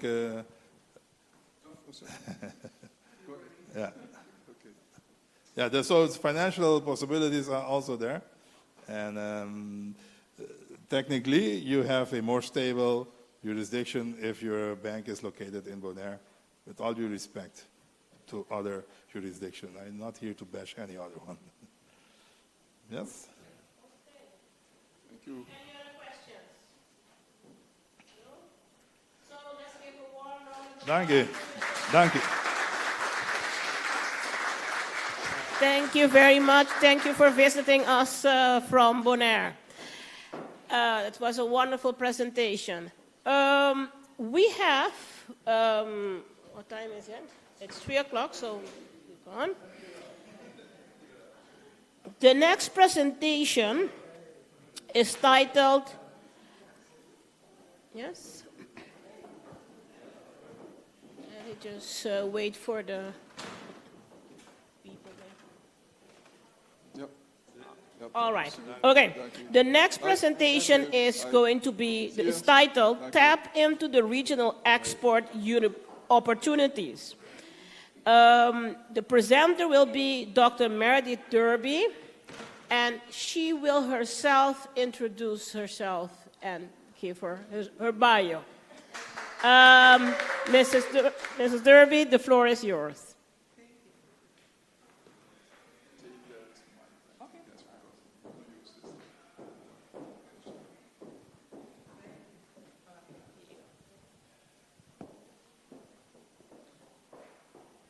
Good afternoon.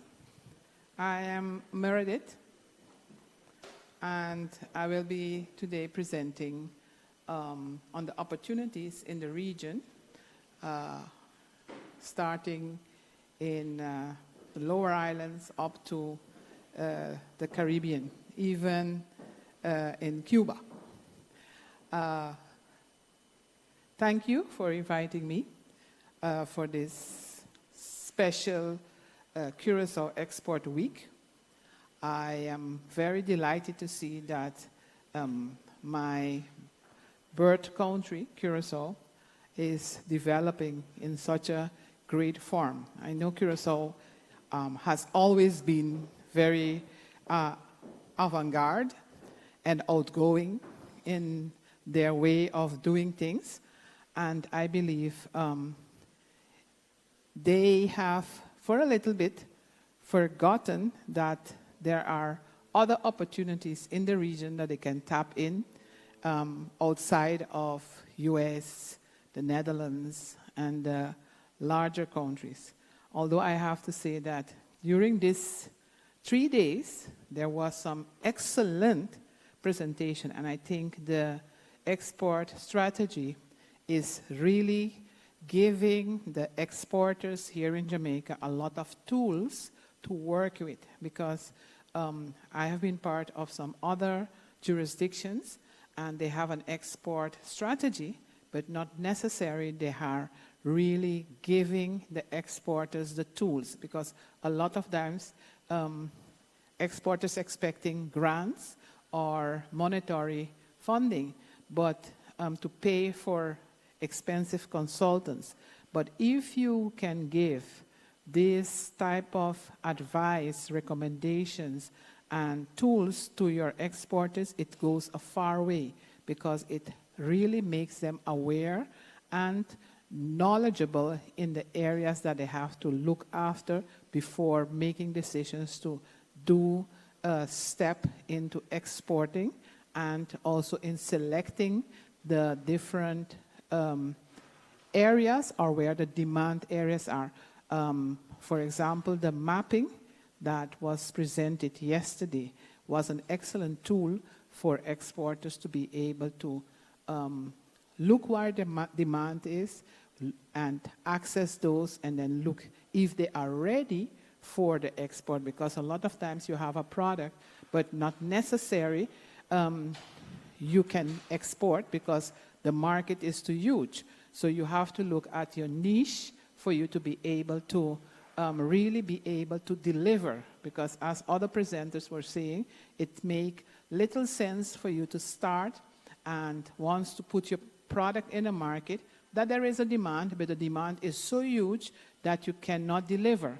And then, as we say, you become a company that all you do is giving out business cards, but you are not able to really deliver your product to the market. I have a little presentation here because I wanted to highlight certain very interesting points that our presenter of Monday made on all the areas after you make your country aware, all the areas that you have to be looking after for policy and the institutional system for you to be able to get yourself prepared. And it is the same thing that when you're going into another destination or another country for you to be able to export your product, these are the same things you have to be looking after. So I have selected because, yes, it was sent.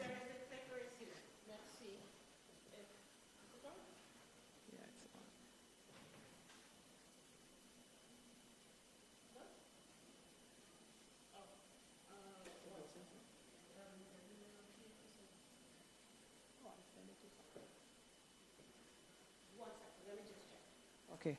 I see where Curaçao have selected several export areas, like creative industries, agriculture, health and wellness. Vanessa, help me if I have forgotten any one of them. Energy.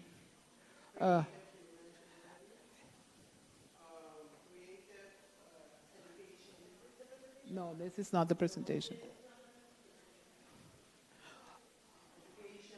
Education, blue economy.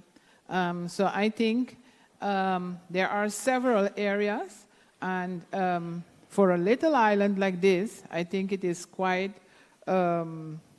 avant-garde or bold to say, to really have all these areas where you can have the necessary capabilities to do and really make it. But to be honest, sitting on the table at Marriott, we have discovered several products for export, and not necessarily only export, but to also sell the knowledge that is attached to those products. It's okay. So I have selected creative industries. And why I selected creative industries? Because it's a huge, huge area. We have design in it. We have education in it, because the creative industries is a huge area. We have film arts, both performing arts as well as visual arts. We have entertainment, TV, advertisements. All of these areas and all of these businesses in this industry are export products. And if we look at the region, we see very little, but there is a demand. I take, for example, TV and advertising. I saw a product of Curaçao advertising the Curaçao product on the TV in Jamaica. Very good product. And by looking at the product, I realized that there is more opportunities together with the product Curaçao on the TV. There is the airline itself, which is an export product and is huge. Airline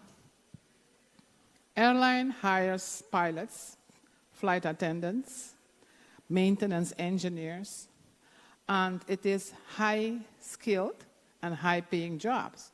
And when you start selling your airline service in another market, all the revenues are coming direct to your economy.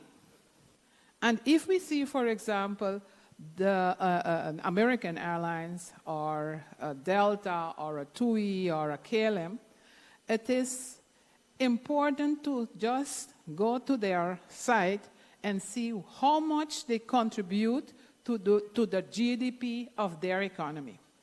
And if we have 3 airlines in Curaçao, we need to just see how well they are doing. And I believe just like the government is giving support, I'm not saying that the government here is not supporting the airline business, but I think the support has to come into this type of activities, because the airline also requires a lot of knowledge. And a lot of times it is when the company is in trouble, that is when we're going to try to save them, but it is sometimes too late, because they are operating in a heavily regulatory environment. And if it is that we can give the same type of support when they are setting up and helping them to be managing themselves properly, I think we will have much more benefit, and the outlay in the beginning is much smaller than when they are already So I think something like that is important to look after, because it is very, very important that countries have their own airlines. I take, for example, a country like Iceland. Iceland has 6 airlines. They don't have more than 200,000 people. So it shows you that they are really looking at export opportunities in those industries where the revenues to the GDP are high, or to the economy. As I said, I look at the creative industries. And why? Because we have a very interesting city. And if we look at our architects are certified restoration architects. Where else does our architects work? If you look at some of our countries in the region, especially Jamaica, there is a boom of construction. And it is like almost like there is no other architect in the market. It is the same, and I am saying, look outside of your jurisdiction and see how other you can sell your product. We have a lot of old buildings, historical buildings in the other countries. Where are our architects selling this unique niche that they have to sell the being certified historical building restorers? So when you think like that, you realize that there are other areas for export that are higher revenue potentials. So we have to try to look at the creative industries in a much broader way. We have TV stations here. We have countries that only have one TV station. We have, I think, 3 TV stations. I knew there was a TV station of Curaçao, Zaire, had a TV station in the other Caribbean islands. But why not Curaçao looking outside and bringing their station and new modern ways in the other islands? And then you bring this communication across, because at the moment you are very limited in what is available for the region. And we are in the region. We have the English speaking, we have the Dutch, the French, Spanish. So I believe the opportunities in the creative industries are significant. I look at what is required for you to export in the industries. Trade agreements in the region. I believe Curaçao has significant step in the region. We, as a lot of other presenters said, we are speaking several languages. We speak Spanish, we speak English, we speak Dutch, some of us speak German, some of us speak French. So I believe the trade agreements in the region, we can really go any of those places. I don't know if we have strengthened our relationship with the CARICOM. We have. So, and we are ready to enter into the CARICOM countries. We are an associate member of CARICOM. Okay, well then we have a step in. And we have the international standards that we have to meet, of course, meeting treaty requirements. A lot of the treaty requirements are like the banking sector. I think we have honored our international treaties with the money laundering. I heard the auditing department for money laundering has made an excellent presentation for the exporters to take into account. We may have to finalize our treaty or the treaty with the Civil Aviation Authority for the Category 1, because that becomes a critical one that we have to finalize for the oversight of the air transport industry in Curaçao. And then we have the sustainability requirements, which for a small island, I think we are doing a lot. And our companies, a lot of them almost seems compliant with its sustainability requirements. The institutional framework that we have, the infrastructure, I think we have an excellent maritime port.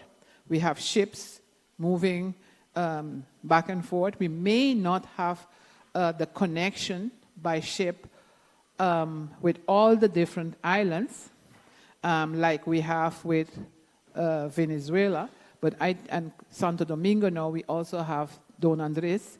So I think those, and we are soon going to have to Haiti as well, to Trinidad. So I think those transport means by ship has to be expanded. I think by air, it can be better, but we have an interesting person here that is working on, or he already has an airline and he is investing in another one to fly to Curaçao soon.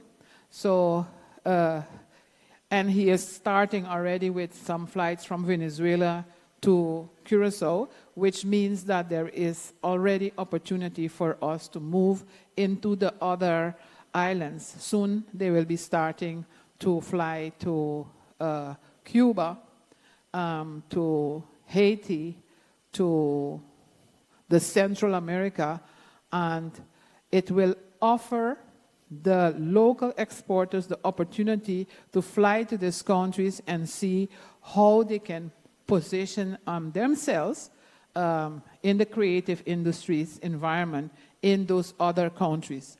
The financial services framework, I was looking at the Jamaica Stock Exchange and the Trinidad Stock Exchange, which is very good ways for them to present their businesses if they want to move into another country, to really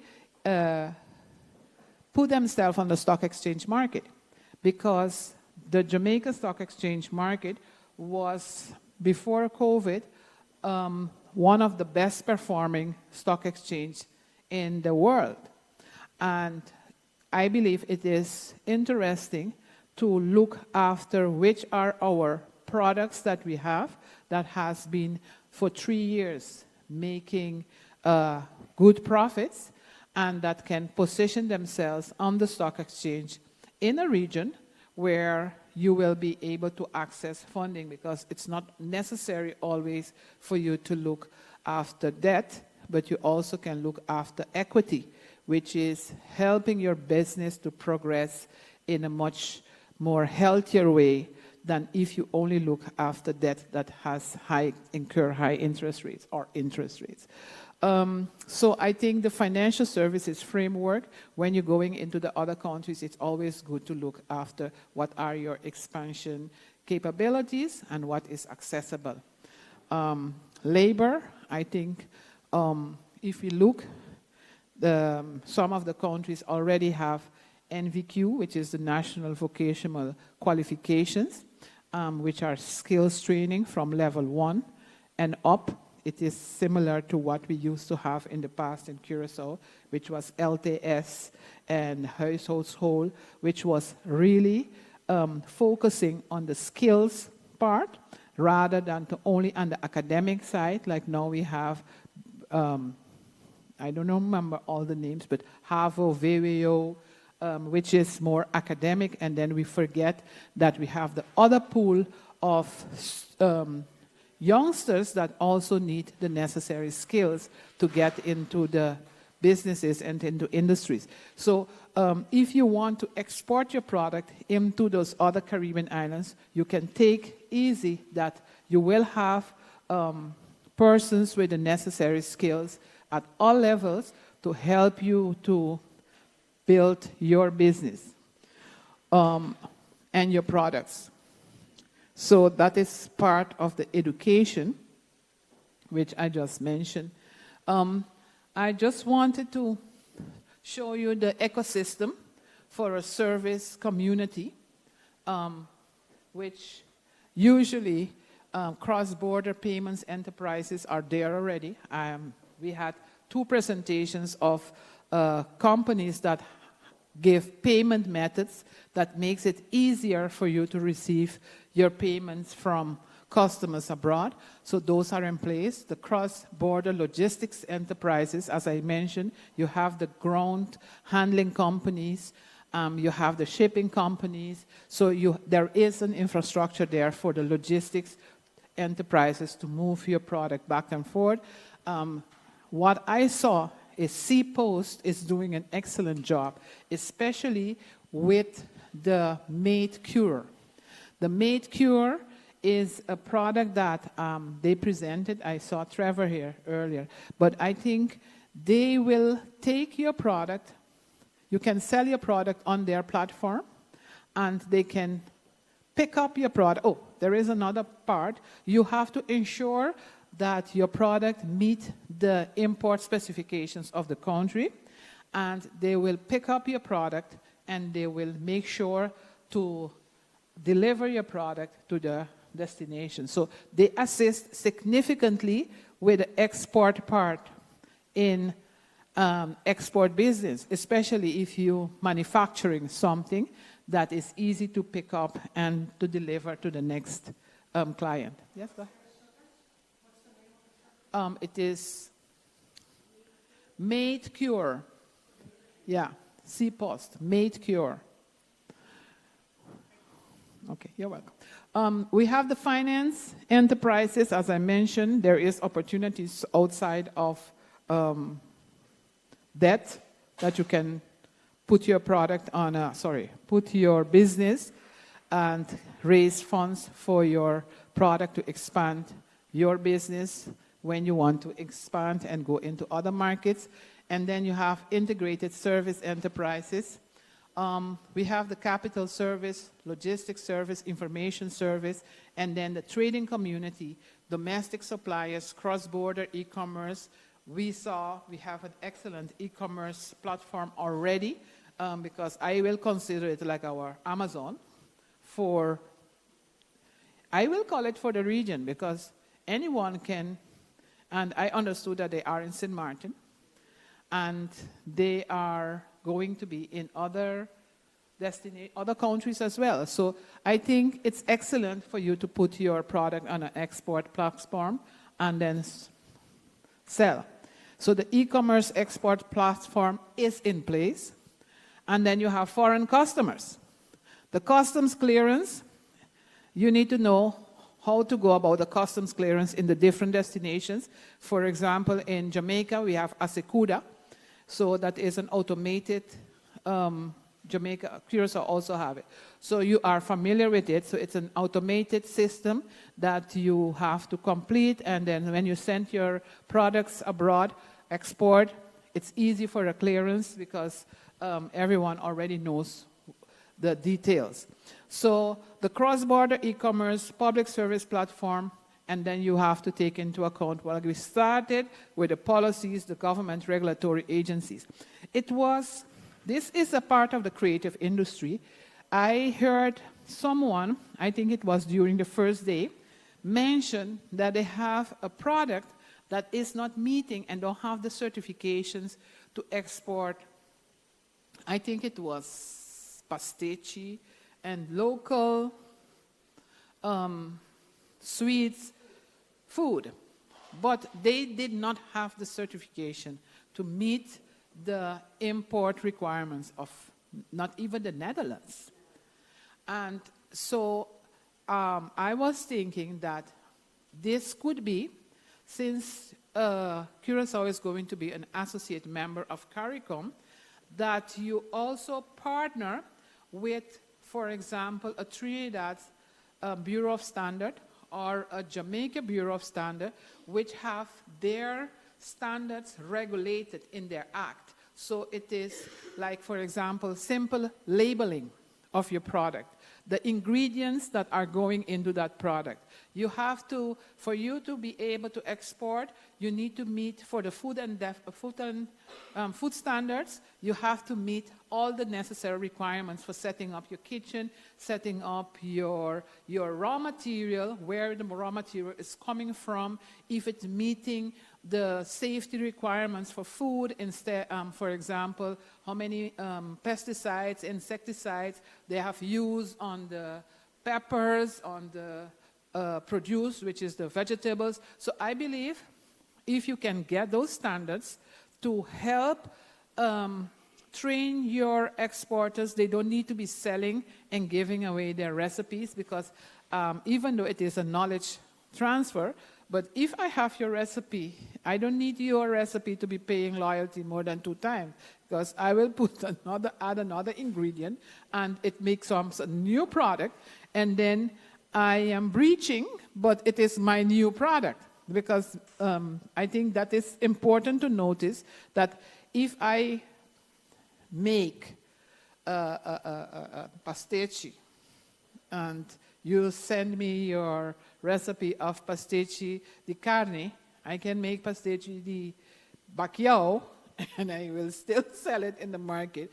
But if you make your pasticci now, and you sell it now, then you can have your secret ingredients in it, and meeting all the necessary quality certification and standards. So I think that is one important thing, because I think we have excellent food. I took someone today to eat our fish, and he was, wow. So I think that is something, because sometimes we are thinking very, small.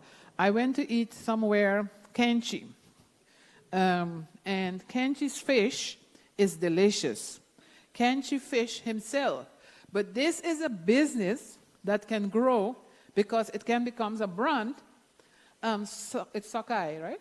Kenchi sockeye. The fish is delicious. The fungi hasa is delicious, and it becomes a product. So if he can bring more of these fishers in, have this fish seasoned, nice, package, export, I mean, it's a brand. Kenchi's fish, sockeye fish, in the world, to the world. And I think it is really an excellent product. That is, I am happy how he has grown, and I think there is potential for him to grow more and for him to export his product. Because nowadays, this century, everyone wants to be on their computers. So if you can have prepackaged, prepared food just to put in the microwave, that's a business. And I mean, you can start with your own region, because we all have similar tastes. Yes. So, as I said, I selected the creative industries because I believe there is opportunities in the region for all of these fashion, arts. I'd never seen Nena Sanchez paintings in Jamaica. But I go and I see a lot of paintings of Cuba in majority of the offices you go. So I think Nena Sanchez should start exporting her products into the region, because there is a lot of potential in the region. I'm saying it? Yeah. So I think art is a business.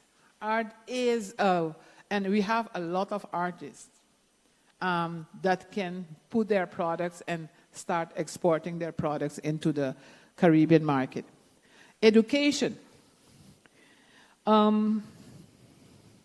Vanessa mentioned education in her strategies. For me, it is part of the creative economy. And yesterday, the day before, there were a lot of coaches in the room that have produced interesting products. I think the lady Bertrand, she has an excellent master program that can be sold into almost the whole Caribbean.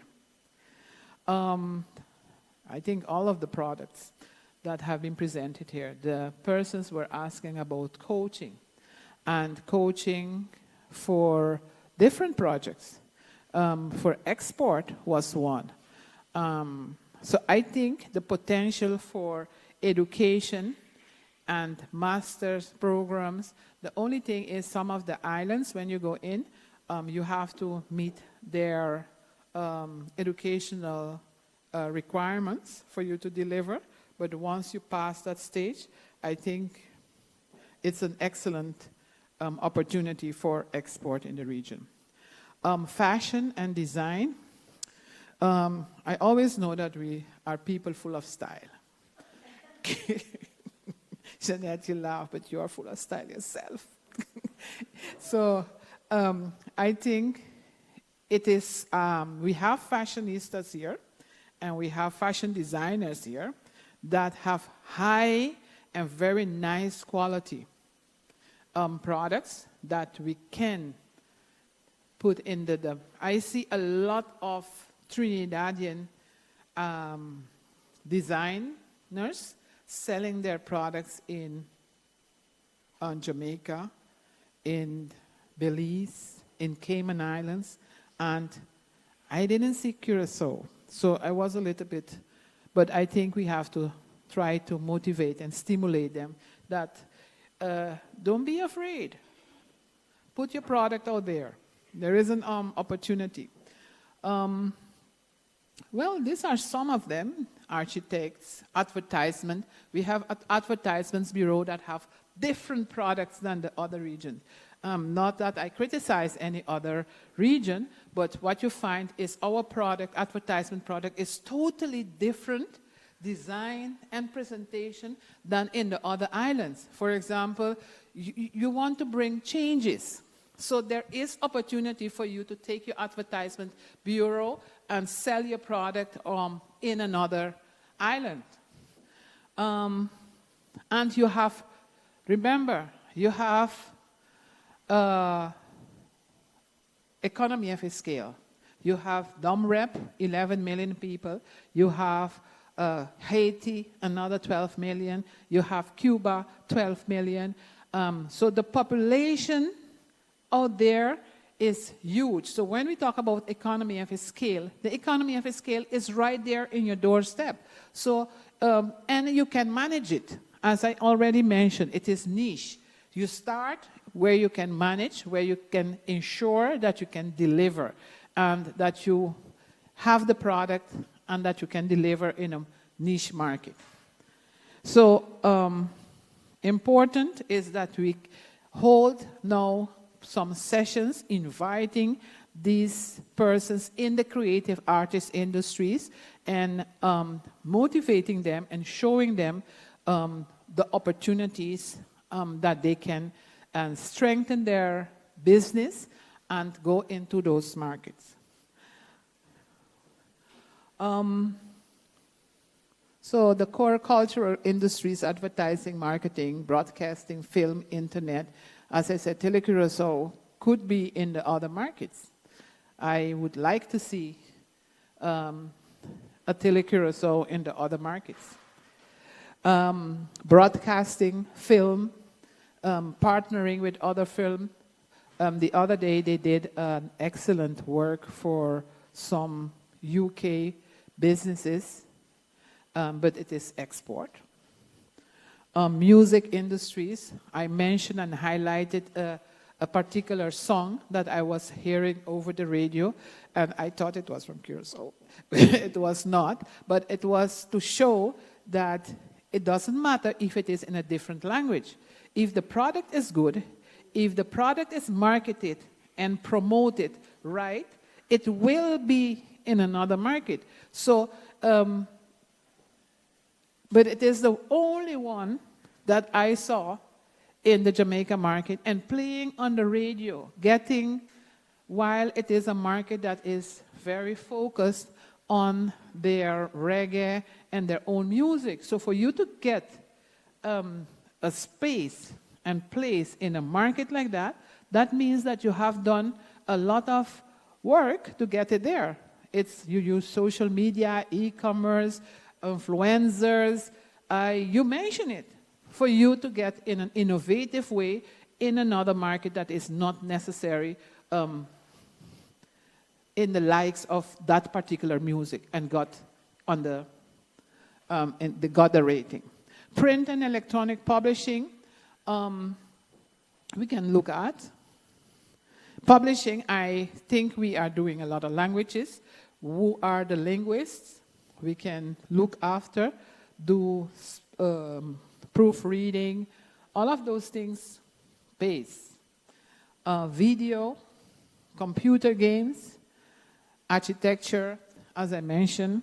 So all of these are areas to explore and because there is a demand in the region. So it is now for our exporters to look after them. So as long as you have a vision, you have the human resource, the financial resource, the target market, your product service, and you market the product, you monitor and develop the market, and then the next thing is just go and take the opportunity.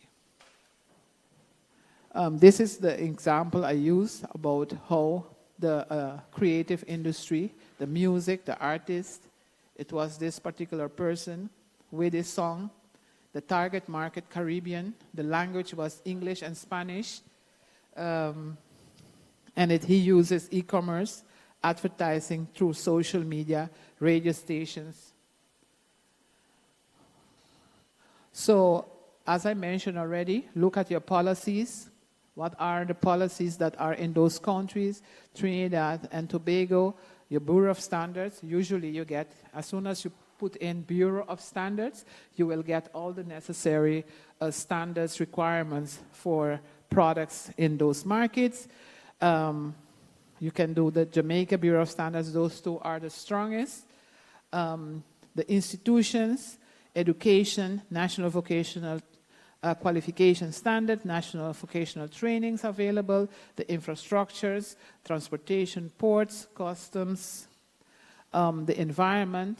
When you go in certain markets, you cannot use plastic bags anymore, not allowed, because of environmental requirements. And then you have, for example, if you go and export, you want to set up your outlet business there, you have excess energy net billing applied. So if you use, for example, solar panels, the extra energy that you produce, you can sell it back to the grid. The success stories, as I mentioned, that people can get. C-Post, as I mentioned, have a lot of products that can be sold in the other areas. I see DHL everywhere. So I should be seeing C-Post everywhere too. CXPay, they are already in all the banks in Jamaica. Legal, we had an excellent presentation on all the things we have to take into account. And then the policies, trade policies, CARICOM member, international standards, through partnership, Bureau of Standards in the Jamaica or other markets. Questions?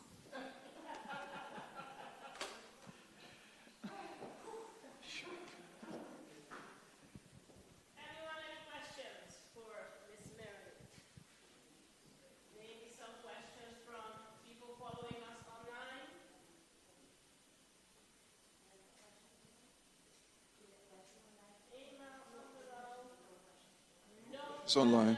No questions in the room? Okay, thank you.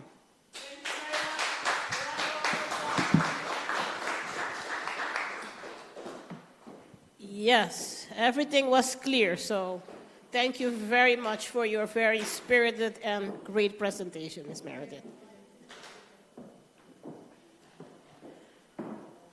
All right.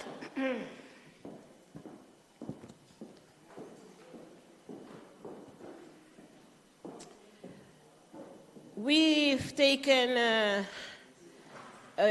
great trip around the Caribbean and the region today. We went to the US, then we went to the Bass Island. With Meredith, we took a flight over the whole region, but now we're going to land in the DR with the next presentation, which is going to be given by Mrs.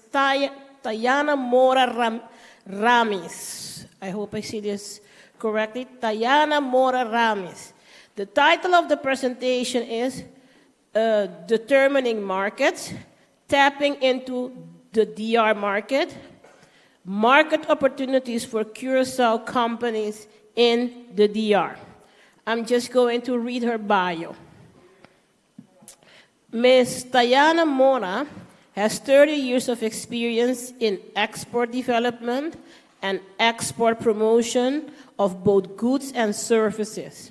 She has worked for more than 27 years for public and private organizations throughout the Caribbean.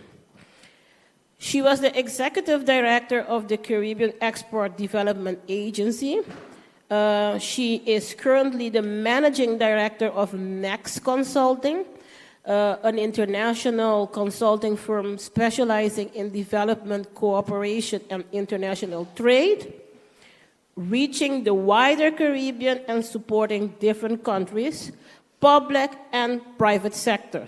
And that includes Curaçao through its desk in the Dominican Republic. Diana Mora is the director of the Dominican Republic Coalition of Services and president of the Latin American Association of Services Exporters Board of Directors. She is also vice president of the Dutch Dominican Chamber of Commerce. Ms. Mora has a postgraduate study in marketing and graduate study in communications. She has been a presenter in multiple international fora and events in the Caribbean, Latin America, and Europe. And she is the author of 6 books. Wow, what an extensive bio. Well, let's take a dive into the DR. And Ms. Mora, the floor is yours. A warm round of applause. Well, out of all that list, I have the honor of representing you, of working for you, the businesses of Curaçao in the Dominican Republic. And that is why I'm here, because I see every day there are many opportunities for you, and we want to help you reach those opportunities, and we want to explore, help you explore those opportunities and grow into the market, those of you that are already in the Dominican Republic market. So we will have just a general overview. Those of you that do not know Dominican Republic, I know Curaçao and Dominican Republic have been friends for many, many years, so we know each other, or at least we think we know each other, because we may know each other on a personal level. You may have friends, you have gone there on vacation. That doesn't mean that we know the market itself. And that is sometimes when we are very familiar with a place, we think we know the place, but the market works on, the market's dynamics are completely different. So, as you know, Dominican Republic shares the island with Haiti. We are 2/3 of the island of Hispaniola, and we are over 1 million. The census results should be given by the end of this year, so we are expecting to pass the 11 million people, plus we get around 8 million tourists every year.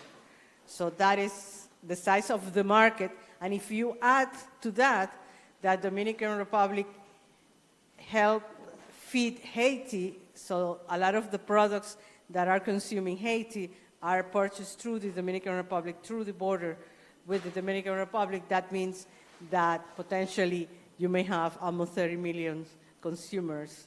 Although, of course, you know, Haiti, because it's the poorest country in the hemisphere, has limited purchasing capacity, but still, they consume goods and services, and they need, especially when we talk about food products.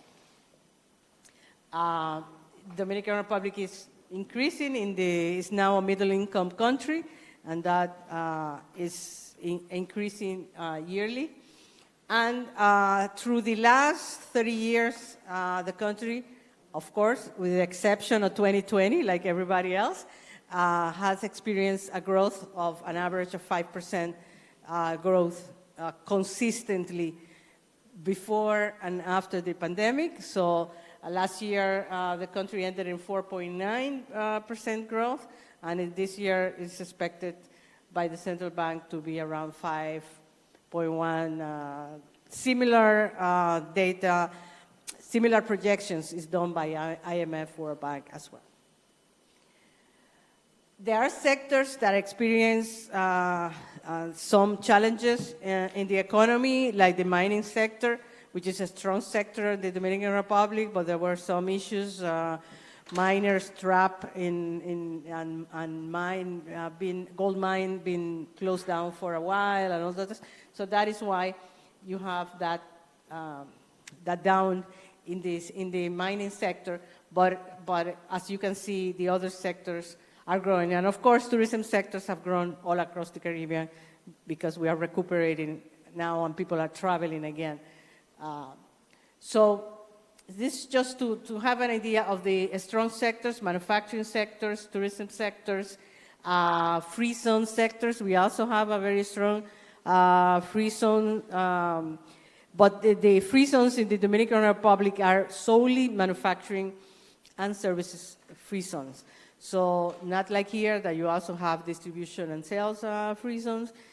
There is purely manufacturing, and the main products are textiles and medical devices. There are some jewelry and some other products, shoes and others, but mainly textile and medical devices. So because it's a growing economy, because it has trade agreements with the US, with Europe, with the UK, with Central America, with CARICOM, it's a relatively open market. There are many countries, and you will see the countries, even without agreement, having a strong presence, like Mexico or Brazil or Chile, that do not have trade agreement and still have a strong presence, or China, of course, in the market. There are a lot of projects under public-private partnership. That means that there are a lot of investment where the government are asking the private sector to lead those investments. So there are large projects that requires large investment, but within that projects there are also smaller investments opportunity. For example, there is a port in the north and a port in the southwest and the northwest that are being developed. So that means cruise ship ports, stores. So there are opportunities also for businesses at smaller scales. And then there are sectors, just like your services, your national export strategy, services is strong. There is a service export strategy in the Dominican Republic. As you know, in services, we cannot say just it's buying and selling. There's a lot of strategic alliances and opportunity for sectors to work together. So ICT sector, tourism, health, even agriculture, which has been mentioned throughout this, that is an important sector for Curaçao. Food security after the pandemic has become a big issue for everybody across the world, but in our region. And the know-how and the capacity of the art could also be an area. We have direct connectivity. It doesn't happen often in the Caribbean. That is very badly connected, but Dominican Republic and Curaçao has several planes coming and going to different airports of the Dominican Republic, and you also have direct shipping with the Doña Luisa. The ship Doña Luisa on the Don Andres company, right? That connects directly in 48 hours our markets. And of course, it's, you often say Santo Domingo instead of Dominican Republic, but there are a lot out to the country beyond Santo Domingo. That's some of the things that are going to talk about. There still, of course, after oil is no longer an exporter of Curaçao, other things have taken place. There was a decrease that sales. There's also there are more diversity in the exports of the Dominican Republic to Curaçao than to Curaçao to the Dominican Republic. But if you look at the totals, it's not so much the difference. Yeah, there's 5 million more for Dominican Republic, but Curaçao exports 10 million, DR 50 million. That means 25 millions. With all the millions our countries buy, there is a lot of rooms in goods to sell, but even more in services, because both economies are basically service economy. So quickly, I'm going to just discuss some of the overviews and some of the opportunities that we see in some of the sectors. Energy, everybody, and we heard a lot of presentations, especially yesterday, about that, about going to renewable. That's also Dominican Republic is trying to transform the grid to more renewable. It's right now 30% of the energy generated is on renewable, but of course the idea is to go more. So there's so many opportunities for us to do that. And energy projects,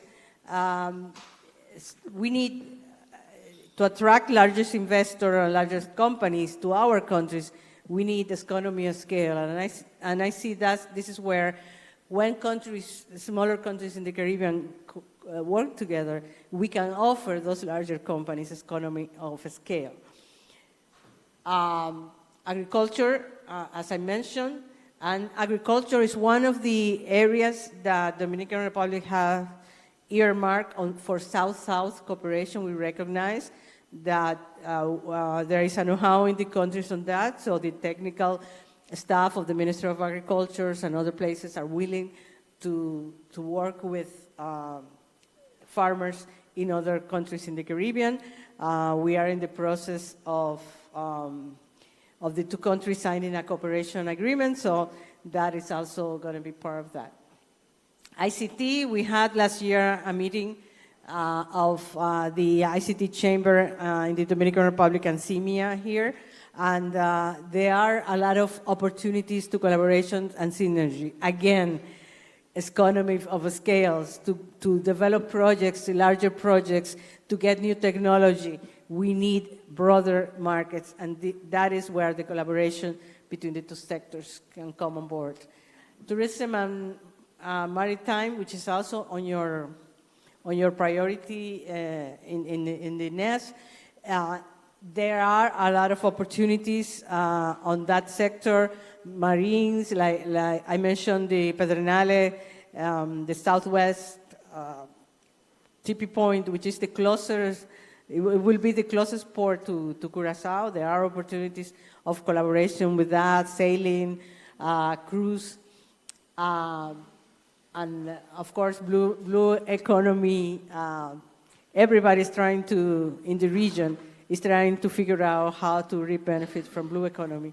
So why don't we get the people that are doing this type of research and trying to do this together to, again, economy of scales, because some of these projects, you can start a small project, but eventually to make it economy feasible, you need to scale it, and this is where collaboration between countries in the Caribbean, we can come. And also there are other airlines in the region looking for new routes, and maybe this is an opportunity for proposing other connections with other cities in the Dominican Republic, not only Santo Domingo, but Punta Cana, Santiago, other areas, which we will see shortly.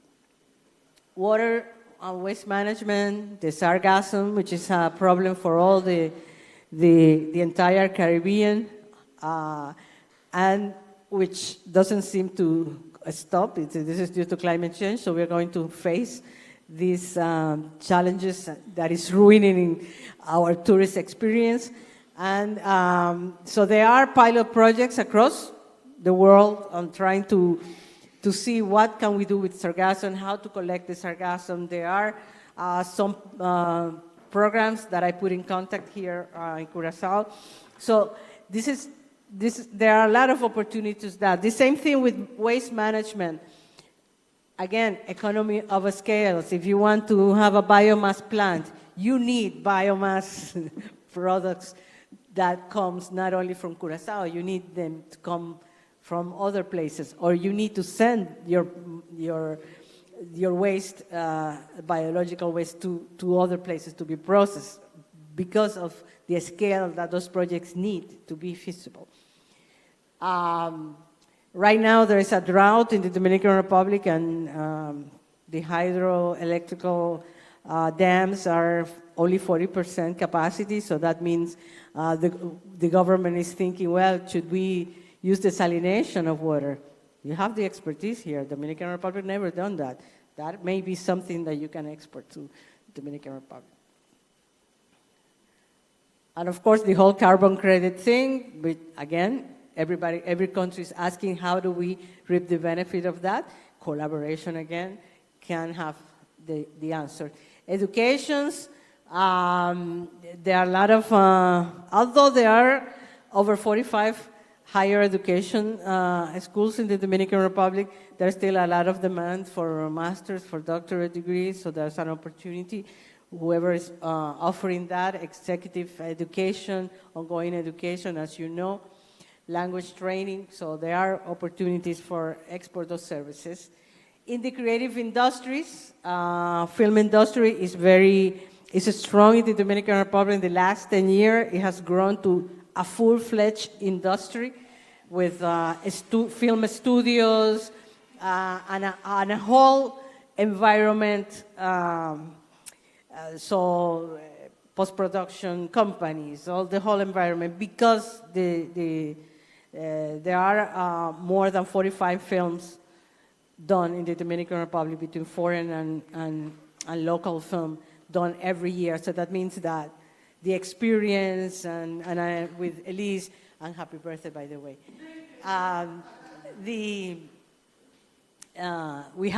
She has been to the Dominican Republic. We discussed, for example, how the people that are working with crew can go there and gain the experience, because a lot of the work here is not just, I went to film school and learned this. You need to learn it in practice, and this is how a lot of the people that are now the ones that are most sought out, editor, cameraman, or whatever, have done it. It's through the experience of practicing and being in film. So this is an opportunity that we can have. You can go work on 1 or 2 films there and then gain the experience so that you can offer that here, because that attracts more films.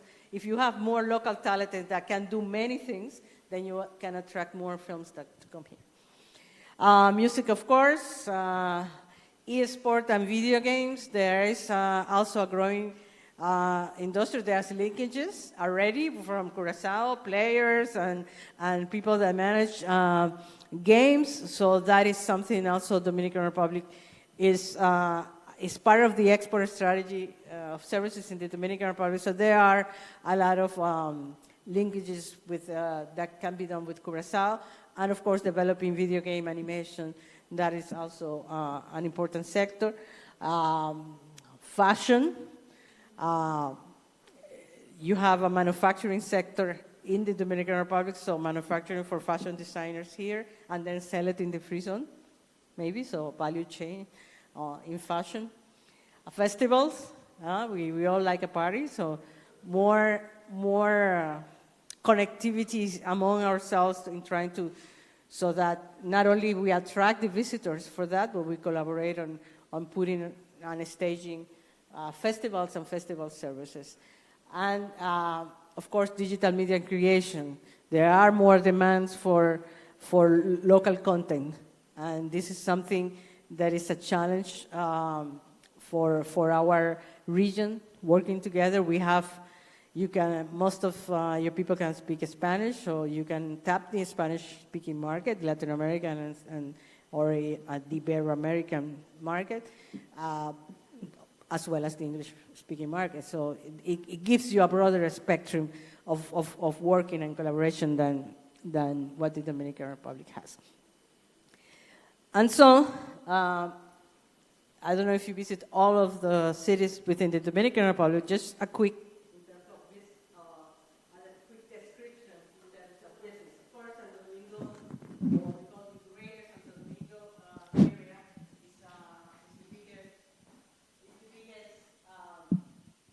It's the biggest city, the capital.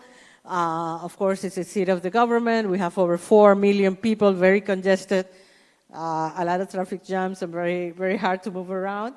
But, of course, a lot of businesses are headquarters there, so it's important, still important to be in Santo Domingo. Depending on the type of services or goods, you can segment where in the city you are located and what you do. Punta Cana has the largest airport. Punta Cana also receives over 4 million tourists.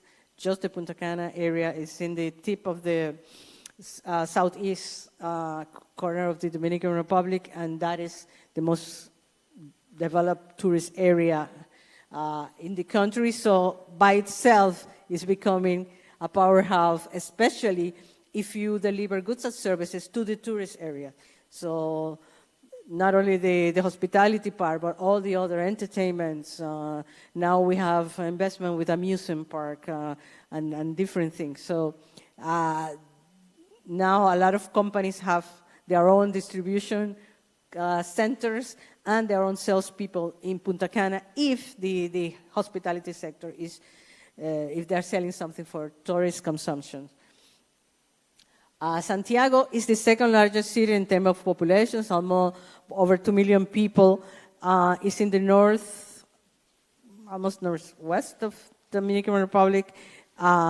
It's very dynamic, have a lot of industries, especially tobacco industries, all that area only, the manufacturing of the tobacco as well as the growing of the tobacco. A lot of reasons for textiles, shoes, and all that.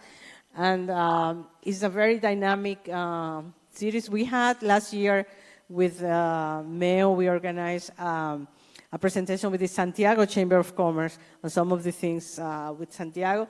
So it's worth, just because you know Santo Domingo doesn't mean that you know and understand what is happening in Punta Cana or what is happening in Santiago. There are some products, for example, that are introduced in that area, in Santiago and that area. Once they are successful, then you bring it to Santo Domingo and to the other areas. So it depends on, you can play the different strategies and look at where to invest. Santiago also has an annual trade show that would be worth visiting or exhibiting, which Expo Cibao, which usually around September every year. Puerto Plata was the initial tourist port in the north. Around that area, that was the first city, the first settlement of Christopher Columbus was around that area in Puerto Plata, Luperón, close to that area, La Isabela, which was the first settlement in the New World. And then Puerto Plata became the first tourist place.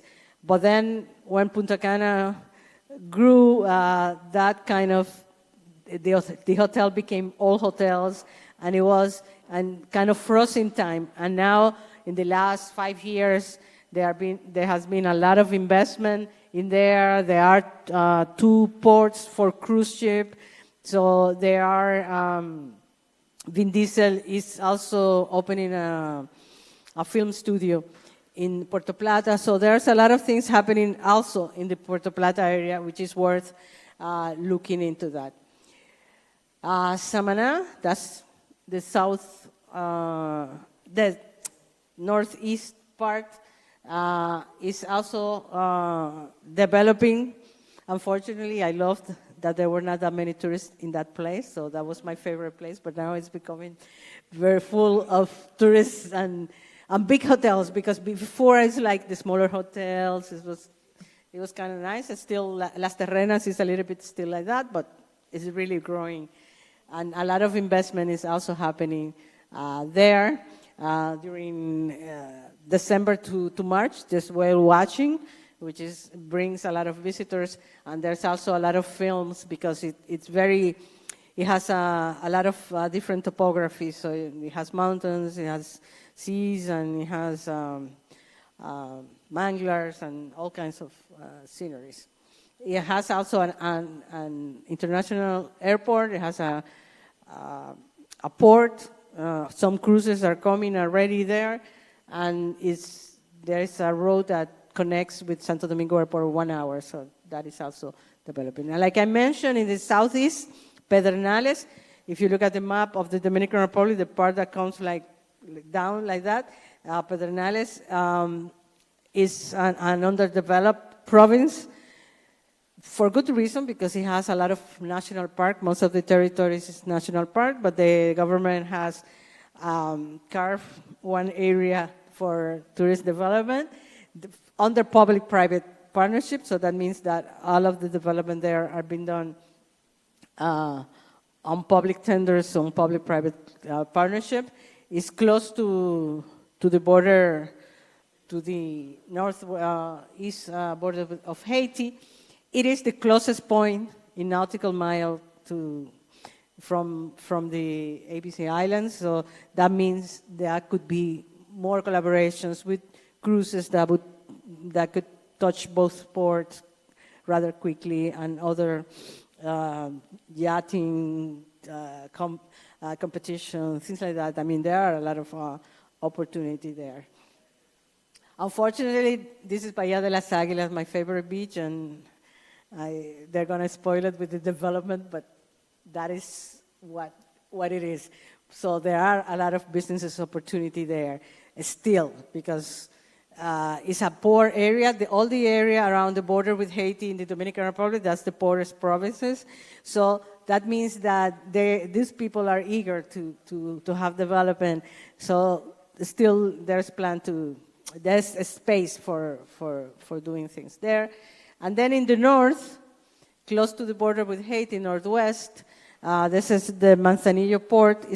Currently, it's a small port, a natural port that is mostly used for banana trade to Europe, but now it's being developed with a full port that will be used by Haiti, the north part of Haiti, and the Dominican Republic. There are a lot of free zones along the border, big free zones, employ 70,000 people, one company, and those type of things, so that they enjoy because Haiti has additional preferential access to the U.S. market that the Dominican Republic, even with the DR-CAFTA agreement, doesn't have. So that they benefit from both incentives. So they manufacture in Haiti, but one door you are in Haiti, and in the other door you are in the Dominican Republic. And they want to develop all that along that line. So just for you to know that in different points, some things are happening. So when you think about the country and the market, you can say, well, I will start in one city, I will work out that depending on what product or services you want to offer, and then you grow out of that, and then you can extend to the other countries. You have direct connections. Many Caribbean countries do not have direct connections to Dominican Republic. You have no language barrier with the Dominican Republic. You can also understand Dominicans, which is not very easy to do, not just Spanish. You understand Dominican. Cultural affinity, we have, I would say, more cultural affinity, like it's different than between the English-speaking Caribbean and the Dominican Republic. You are closer, we like similar things, we like the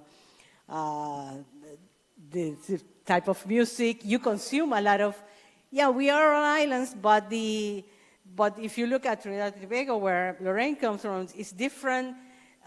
Heritage is different. Culturally, yes, we have the joie de vivre of the Caribbean. We have many things in common, but at the same time, we are very different. They have a strong roots, a combination of black and white heritage, like all of us, but they also have the Hindu heritage, which is totally different from what our heritage is. So that makes it different. And one of the things with the cultural, I always, 2 weeks ago, there was a delegation for Trinidad and Tobago, and I always have to stress this point, like, in the Dominican Republic, business is personal. And I think a little bit we are here like that in Curaçao. So, but in the English-speaking Caribbean, there's a difference. We are business, and we are, and the personal can mix, but they can be treated differently. So we can have a big argument, for example, in a business setting, and for them, they can go that night with you to have drinks, and that has nothing to do with it. For us, somebody in middle of a work meeting curse us or tell us something and argue, and for us it's like, oh, what are they doing to me? Like, you know, we take it personal. So a drink with that person afterwards, never. I mean, something like that. So if you don't understand that, or people think we get along so well that we're going to do business easily, you're not going to tell me, no, we are friends. This is going to go smoothly. And then the person comes with a business mind and tells you something different. And it's just cultural thing. There's nothing wrong with it, but we are just different. And so that many times there are misunderstandings just because people come for a different background and understanding of how business is done. But I think in the case of Curaçao and Dominican Republic, we have more cultural affinity on how we approach things. There is already a framework for negotiation of a trade agreement, partial scope agreement between Curaçao and Dominican Republic. We are using cooperation as leverage, so there's also a cooperation, like I mentioned, agreement being discussed in different areas. There's already an MOU between the different countries of the Kingdom of the Netherlands and the Dominican Republic with areas of cooperation outlined, but then there is now on draft an agreement between the two governments. So there are more experience, you are more experienced on the financial sectors. They are experienced on technologies. So there are know-hows that you can bring to the Dominican Republic and vice versa. So, and we have more. You have here like more connection with Latin America. And that is, you also have that in common with Dominican Republic, than with the English-speaking Caribbean, which is not as connected with Latin America as yet. I know countries like Jamaica and Trinidad and even Barbados are trying to reach out more to Latin America, but they don't have that bond. You already have it, and it's the same thing with Dominican Republic. Of course, with the EU, we have a trade agreement with the EU. Already the Netherlands is the main port of entry of goods of the Dominican Republic to Europe, and there are many Dominicans across the Dutch Caribbean, so we are already part of each other's life. So in summary, it's worth exploring. If you are already not exploring the Dominican Republic, it's worth exploring. There are opportunities, the economy is growing, and there are business opportunities at different levels. You have to use the strategic advantages that you have, like the Curaçao desk in the Dominican Republic, like good relationship that your ministers and the minister in the Dominican Republic have, and the institutions. Use that.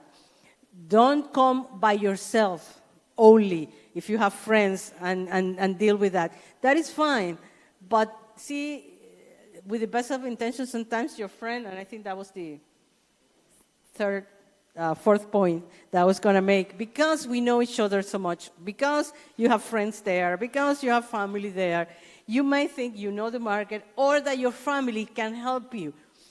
And that happens, for example, the Dominican Republic with the diaspora in the US, because we have a cousin in New York that works in a supermarket, we think they can take our products and run with it. And with the best of intention, they can most of the time, because they don't have the structure, they have limited experience on the sector, and they don't have the structure to take your product where your product should go. So they can help you recommending you things or finding out things for you, but may not be necessarily the best business partner for you in that. So this is just because we've seen it many, many times with other Caribbean people, especially with the diaspora. You think you know, but you need to understand if that person is the right person to help you achieve all your business goals. So what you can do is, go with your friend, but also complement it with support from the Curaçao desk and for other institutions locally, so that you have the broader range of advice and information that you may have. And then, of course, establish those linkages and follow up, follow up, follow up. I think so many times this is where a lot of things fall down. We don't follow up. We think everything went well, and then we agree that things are going to run smoothly, but any business effort needs follow up and being on top of that and pursue that.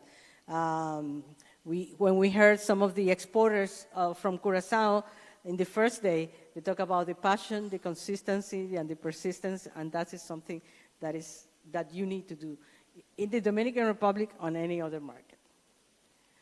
And of course, we are here for you to support you in the Curaçao desk. We can give you market information, market intelligence, potential buyers or partner list, discuss with you market strategy, find out things that you may need to know for you. If we don't know a sector, but we know who to ask, so that we get informed, help you make informed decisions. The legal requirement, of course, you need to protect yourself from your brand and to know what to put and not to put in a contract so that you can protect yourself.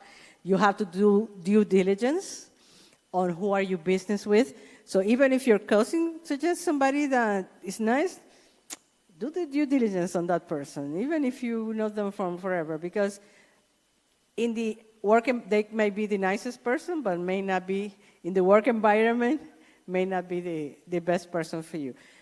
Just check it out.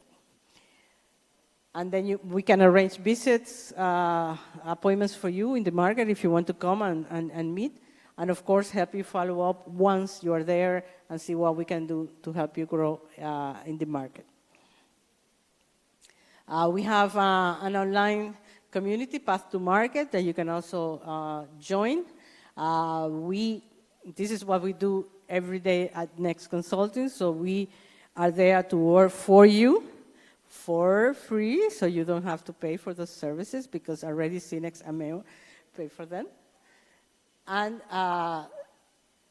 just join, but you can go to pathtomarket.com and join. You can request an appointment if you have questions, one-on-one, and linkages. Huh? So how do I bring it back? Sorry, I don't know how to bring it back. Pathtomarkets.com.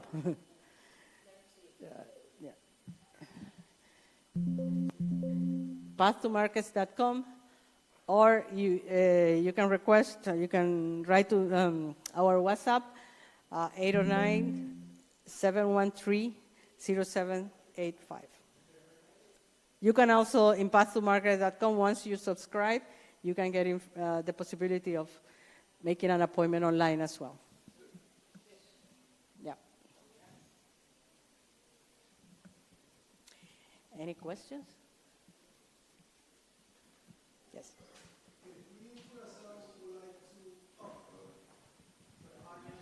Hello, everybody at home and in the office. If we in Curaçao would like to invest in the Dominican Republic, through me, or we could also get that guidance, we could get that support, or through CNEX as well, to do investment over there, to work together? Sure. We work closely with Pro Dominicana, which is the investment promotion agency, the equivalent of CNEX in the Dominican Republic. So there's actually a unique window, single window for investment as well. So we can, depending on the area that you want to do that, we can. Because we've seen a lot of progress in the real estate in the Dominican Republic, especially Punta Cana. So that's something that we want to organize a trip to see the investment opportunities over there. So we'll be knocking at your door. Okay, definitely. Thank you. Any other question in the room? Question? Yeah.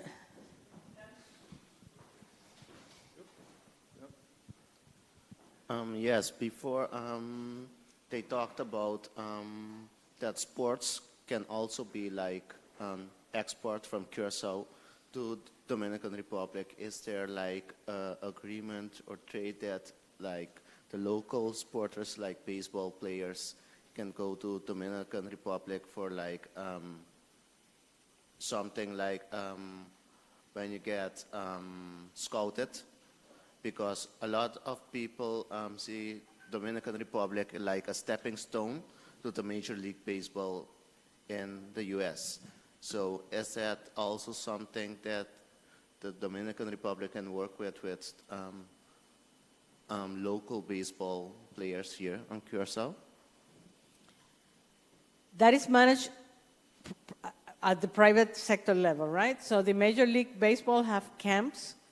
Not all the teams, but I think 20 or so teams have camps there. So they scout and they train the people there, the young men, to before they go to play in AA.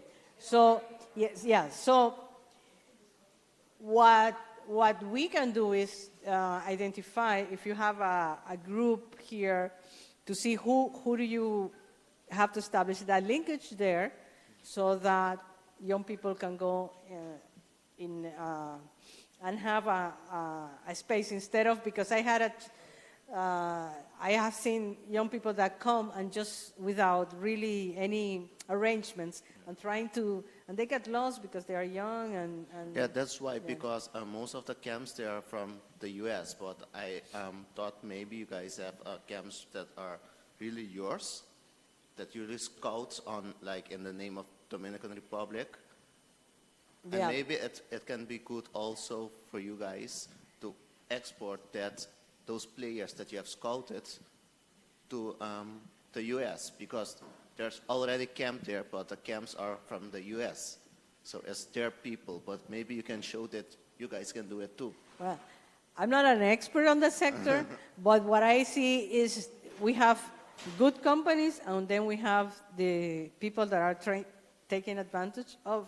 So you need to at least know who are the serious ones that you then, so that we can do. We can try to find out who are the serious ones, who are the ones worth doing business with, so that when you have a young talent here that wants to go there, then that at least you have the right connection. So in that sense, we can help you, but the rest is privately owned, so it has to be a private arrangement between a private entity here and a private entity there. But we can help you identify who are the most serious one in the Any other question in the room?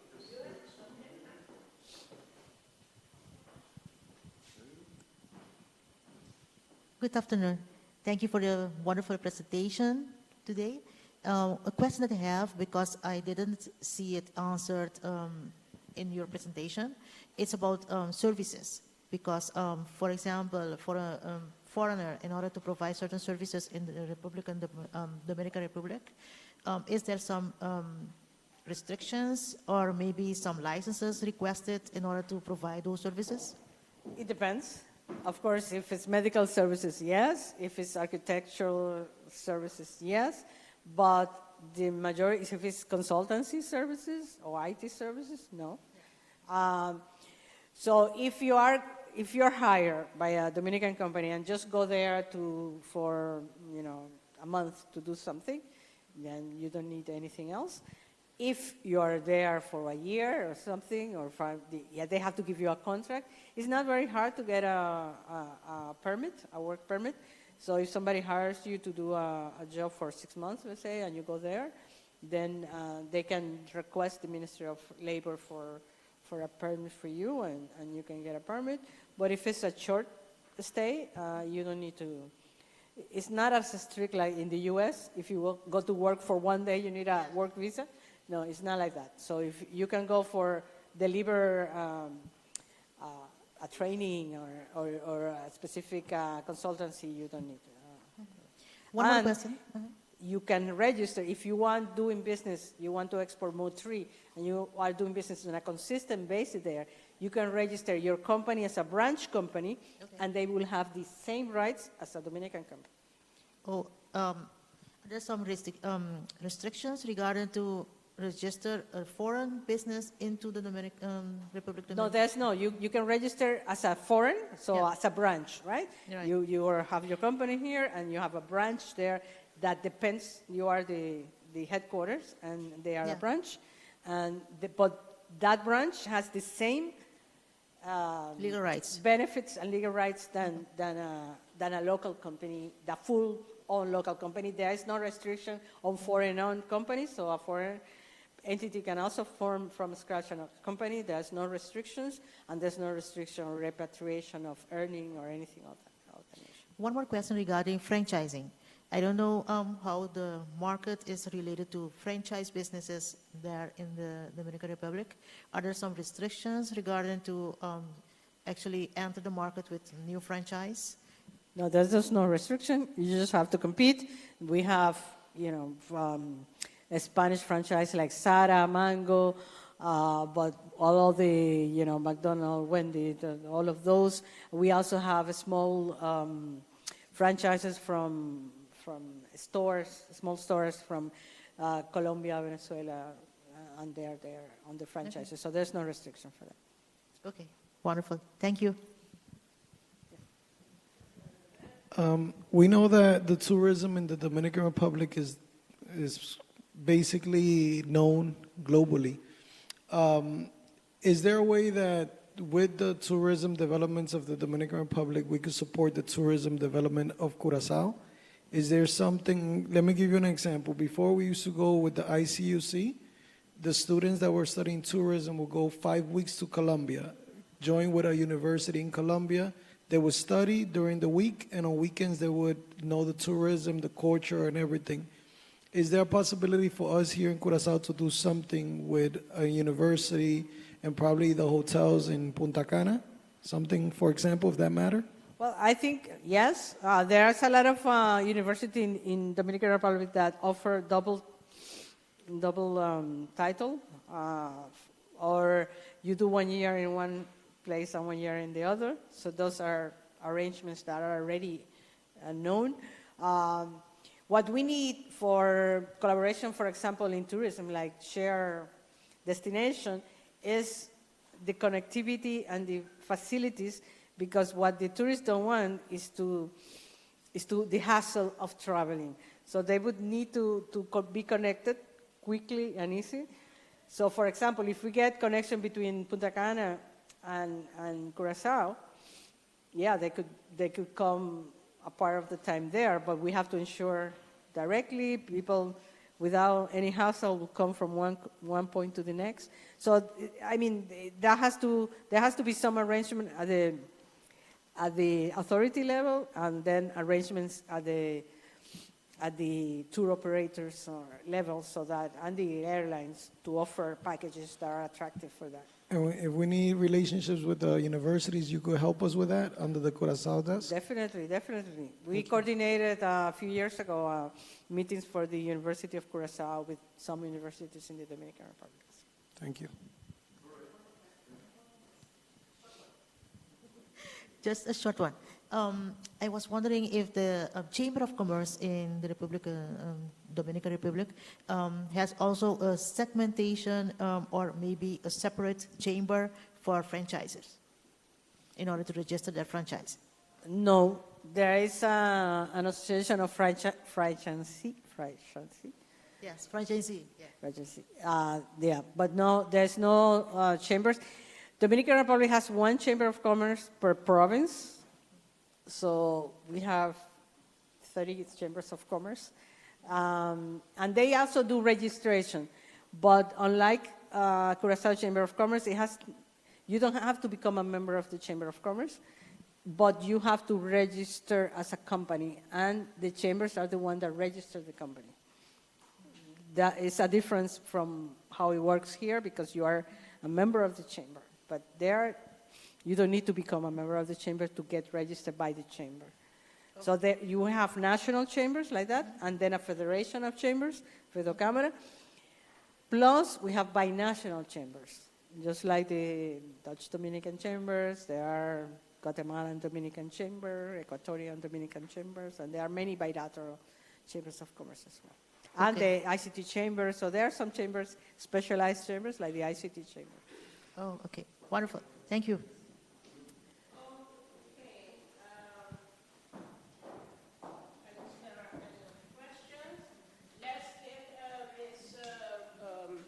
Thank you. Yes, let's give Ms. Diana Mora a round of applause. Thank you for the wonderful presentation.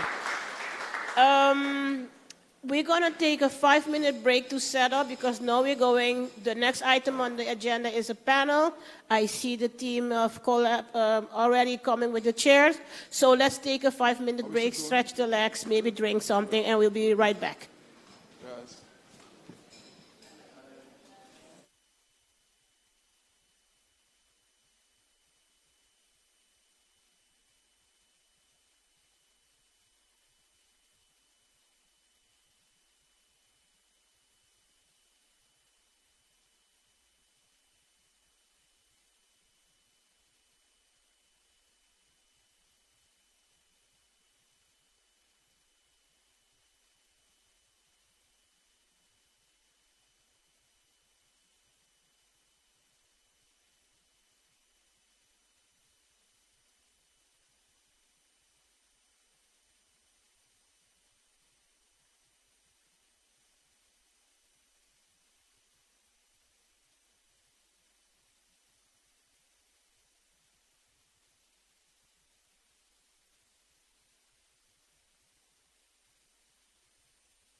Yes, 1, 2, 3, 1, 2, 3.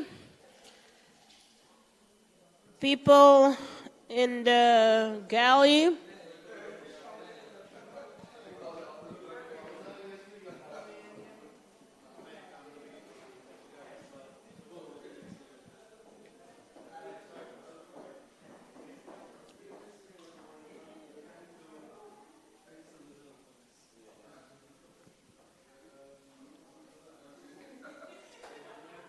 I understand people are enjoying some sweets out there, but excuse me? No, I didn't get any. I hope there is still some for me after this, but I doubt it.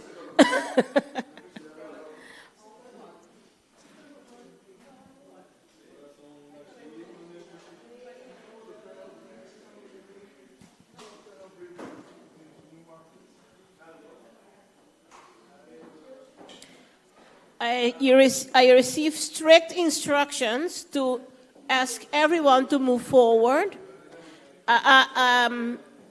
We are not allowing anyone to sit in the back for this one.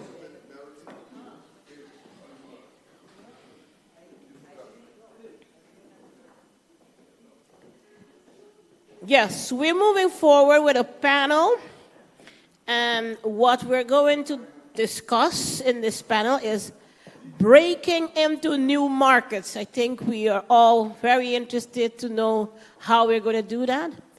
We have some great people in the panel. We have Ms. Meredith, Mrs. Tayana. Eric, you're back. Yes. And I'm going to say hi and welcome to Mrs. Xiomara Overman. Yes. I've been instructed to hand the mic over to Ms. Oh, she already has a mic. And there's multiple mics. Oh, there are multiple. Oh. Anyway, they're taking my mic away, so.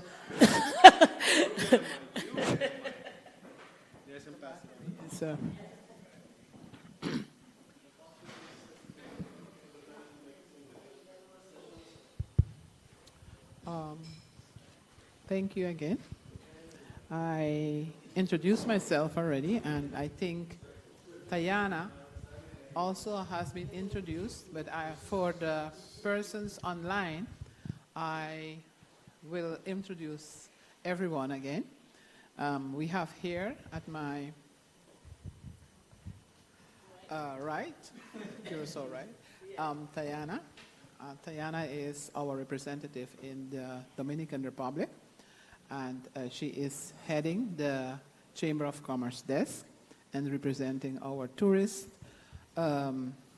board, as well as aspects of the government of Curaçao.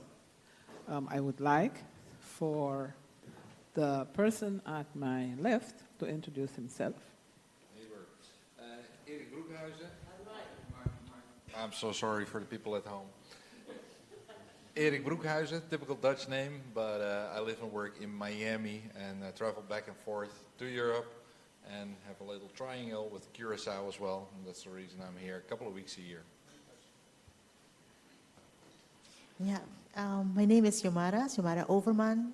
It's wonderful to be here with you and share a bit about actually breaking into new markets, which is very delighting, because when you enter a new market, there are some challenges and you need to be prepared for. So I'm looking forward to actually hear your questions and be able to answer them and give you more insights regarding entering a new market. Thank you, Xiomara.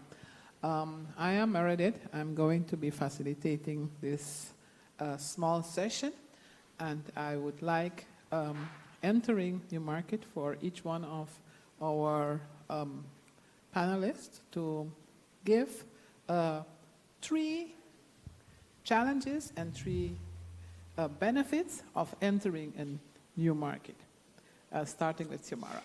Okay, there are several challenges that we can talk about, but mainly the most important one is actually to have a strategic plan in place in order to enter a new market and get more information regarding the market itself. because you know the cultural differences that may be challenging, but also you have the political aspects in several countries that you need to be aware of. So when you enter a new market, you need to actually do a thoroughly research, not only in order to know your the client, your actually prospects in order to enter this market, but you need to also know the cultural differences. One important aspect that I would like to mention that in several countries where there is maybe a strong legal power, let's use that name, there are some actually hesitation between the local, the residents, and accepting a foreign company enter their new market. So that's actually the main point that you need to be aware of. It's not only if there is a huge market for your product, but you need to also be aware of the cultural differences in that particular country in order to be prepared, in order for them to actually acknowledge your product and be able to accept it on a short-term basis. Thank you for your 3 challenges, but I didn't hear the 3 benefits. The 3 benefits, okay. One of them is actually the benefit of having your market not only locally registered, but also in foreign markets. Because by doing this, you have the possibility to not only expand your customer base, but also your brand. So brand visibility is very important in this particular case. So one of the benefits is brand recognition actually internationally, and eventually also the possibility to grow not only locally, because being aware that you're an international company is also a benefit locally, not only internationally, but also in order for them to accept your product as one of the premium products that you may be presenting in your particular market. So actually two. The third one would be actually the benefit of having not only local employees, but also be able to provide actually work overseas. So that's also a benefit in order to have your name actually known locally and internationally, to be able to provide not only locally for your employees, but also to have employees in a new market overseas for you to actually provide that image that you want to actually provide, like a workplace established company where they are feeling actually relaxed, and you can promote yourself like a company that's actually great to work at. So that's also one of the benefits. Thank you, Shumara. Eric? Yeah, well, one of the problems I actually run into with clients we try to help, and we did a survey with about 800 companies in the Netherlands. They all went through the same process. It's a business model called Export Canvas. So we have a little benchmark that we know if you ask everybody the same question, you kind of get an idea of what's going on. One of the problems that they face is they're not really successful in their home country, and then they want to start doing business abroad. So they copy-paste the whole problem to a new country. So that's, you really got to understand that you're going to a different part of the world. And then you come to the second thing, whatever product they have. I found myself a week ago in a meeting with guys, they made a fantastic app. That was line number 1. Then they went to 24 slides explaining me what the app was going to do. Now, probably nobody ever heard of Tinder. That's an app when you're looking for a partner. You click on, yeah, like it. That's easy, right? That's 1 slide. So whatever you do, don't make it complicated. Make it really easy, because you're already in another country and you talk a little bit funny, you got that dialect, and that maybe is going to help you or maybe not. So make it really easy. This is what we do. This is what we sell. I bring you from here to there. That's it. So you got to work on your pitch. And the other one you got to understand, whenever you're going to do business abroad, you leave your own company behind. So who's your second in command? Who's going to take care of that? Because it's taking a lot of time and money, for that matter. So that's also something you got to understand. So please, please, please go explore the world. Do whatever you want. But you got to understand there's that book like the 4-hour work week. It's not going to work. You know, I talked to somebody to work at a bank. Well, I work 32 hours. That's called Wednesday morning in my book. So it's going to take time. It's going to take a lot of energy. But the rewards are fantastic. Because if you make it, it's going to be exponential. And then, please take one day off and celebrate. Because success, you got to celebrate your success. Does that help? Yes, quite. Thank you. I think you are your own boss and your own slave. Yes. Yes. You create a monster, believe me. If you start working abroad, you create your own monster. It's kind of a beast. The rewards are great, but sometimes you will find yourself at like 11 o'clock at night. The server went down, the website is not working, the marketing material is not there, the booth did not arrive, and then you're like, oh my God. But then the next day, you know, you got an amazing trade show, you meet all these nice new people, you're getting leads, maybe you got your first order, and that's what you got to remember, and that's why you got to celebrate that success, because sometimes it sucks.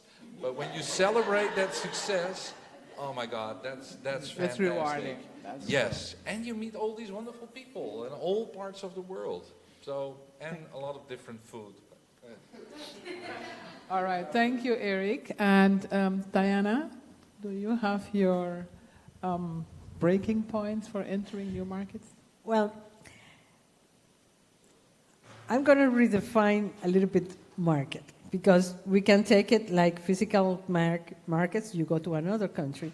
But if we are talking about services, especially because we are a service economy, it's about defining what problem are you solving and who are the people that you're solving. Especially in a connected digital world, it is who is that niche that I'm serving. And the bearing point example on Monday was excellent. It is, when we export services, if we know how to do 10 things, we want to export the 10 things that we know how to do. But out of that, there's always one that we are the best. There's one that we are more passionate about, so that we have the stamina to do it longer. So we have, and that is very hard, I know, but you have to choose the one thing, maximum 2 things that you do best, that you do at international standard, that you can compete, that you know that you can compete here with foreign companies successfully, and that you solve real problems that are out there, not just local, but there is a demand. There are other people, other companies or other people with the same problems, and then you direct that. That means that if you are online, for example, you then do not have to be restricted on a country basis, but your market is trying to find online where are those people that are your consumers or your businesses, where are they located online, and where then, after that, where do they meet, where do they go, where do they make that connection.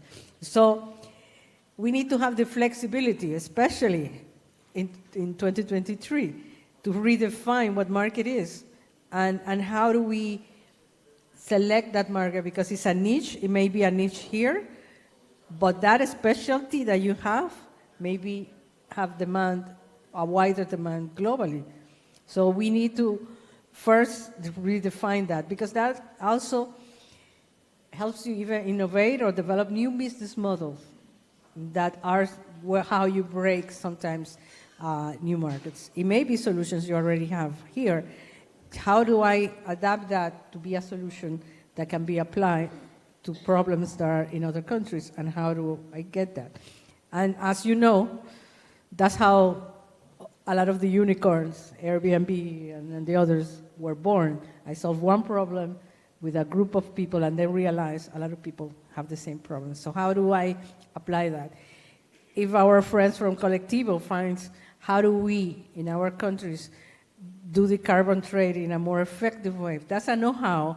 And once they do it successfully, they can export because it's a know-how that a lot of countries are targeting. So in terms of that, their market, you have to define their market, or who are the people that can benefit from that carbon trade, or whatever segment of the carbon trade I get to master. And then that is my know-how that I'm going to export. And so the challenge is to finding that. The challenge is to defining that for ourselves. The challenge, being so brave as bearing point and say, no, I'm only going to do taxes, and I'm not going to work for government and only for small island states. So the more you niche down, the more you are unique. That's how you differentiate yourself. And that's one of the biggest challenges that we have in services.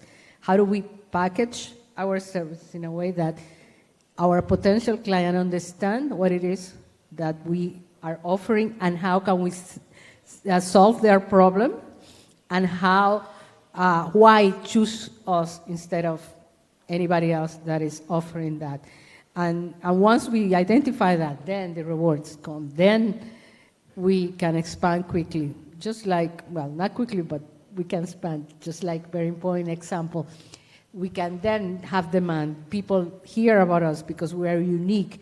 Then others that aren't that, we can go to conference where the people that we want to meet are going, and then we can showcase that. We can offer to give presentations on the solutions, and we can have a presence online, which is an advantage that we have now, that we can reach those markets. Organically, it's a challenge, but we can, and there are people that have done that. And once you connect with the right people, then you can grow.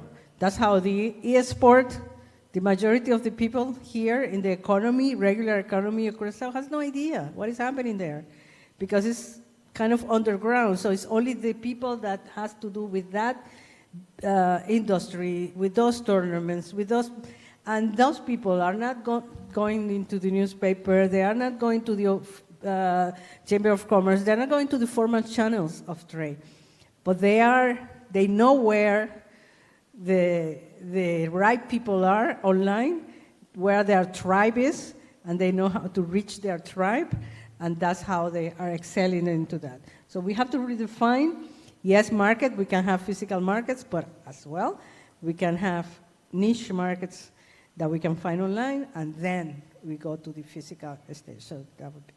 Thank you, Tayana. I realize that there is a line between what you are saying. Xiomara mentioned a very important point about the business plan. When you're starting anything, the business planning is very important, because there you will try to target the market you want to go into, and you also are going to find and know that market, and if there is a demand for your product. Because a lot of times we go into a market, but we want to bring our product to the market, which is usually very difficult. When you see that there is a demand in the market, then you will satisfy that demand with your product by doing a proper survey, a proper research, and then you do your operational plan, because you mentioned something that you are going into a market that you have not necessarily planned for. You haven't satisfied your local market, and then you go into the new market, but you don't have enough capacity because you are leaving behind your business without proper operations. So by preparing your business plan, your marketing plan, you target your market, and then you do a demand assess to see if there is a demand for your product. And I believe what you do then, you try to mitigate as best as possible all the challenges that the two of you, Tayana and Eric, mentioned. Because those challenges, if you do a proper research and you do the plan, you are ahead of the game, because there is very little surprises when you go into that market. Of course, there will be always new things that you have not that you have overlooked. But I think important is to start with that planning. The planning is 75% of the work. I would like to add, I'm sorry, I would like to add something very important that we actually didn't mention as of yet. You need to build your professional portfolio online. People need to know what you are actually capable of and what is your expertise. Because building your own personal brand actually on LinkedIn and on several social media is going to make a huge difference in order to be accepted to the clients that you would like to actually buy your product or invest in your business. So this is very important to actually also talk about. Okay, thank you. I think you want to, as Tatiana said, what is the product you're selling? You're selling yourself, you're selling your services, you are selling someone else's product. Like we have persons in here that are selling other person's product. But that is their business. Their business is to take your marketing and then sell your product to another market. So you are talking about your professional portfolio that requires for you to selling something that is more service. Not directly. I would like to add to what you're actually talking about. Please, yes. Yes, because what we actually forget is people buy from people. You need to be aware of this important fact. If they get to know you, they are able to invest in you as a company and invest in your product. So an example that we would like to talk about is Michael Dell. Michael Dell has made a big difference in computer world. And the way that he did this is by actually telling about his story, his life story. And people get to know him and like him as a person.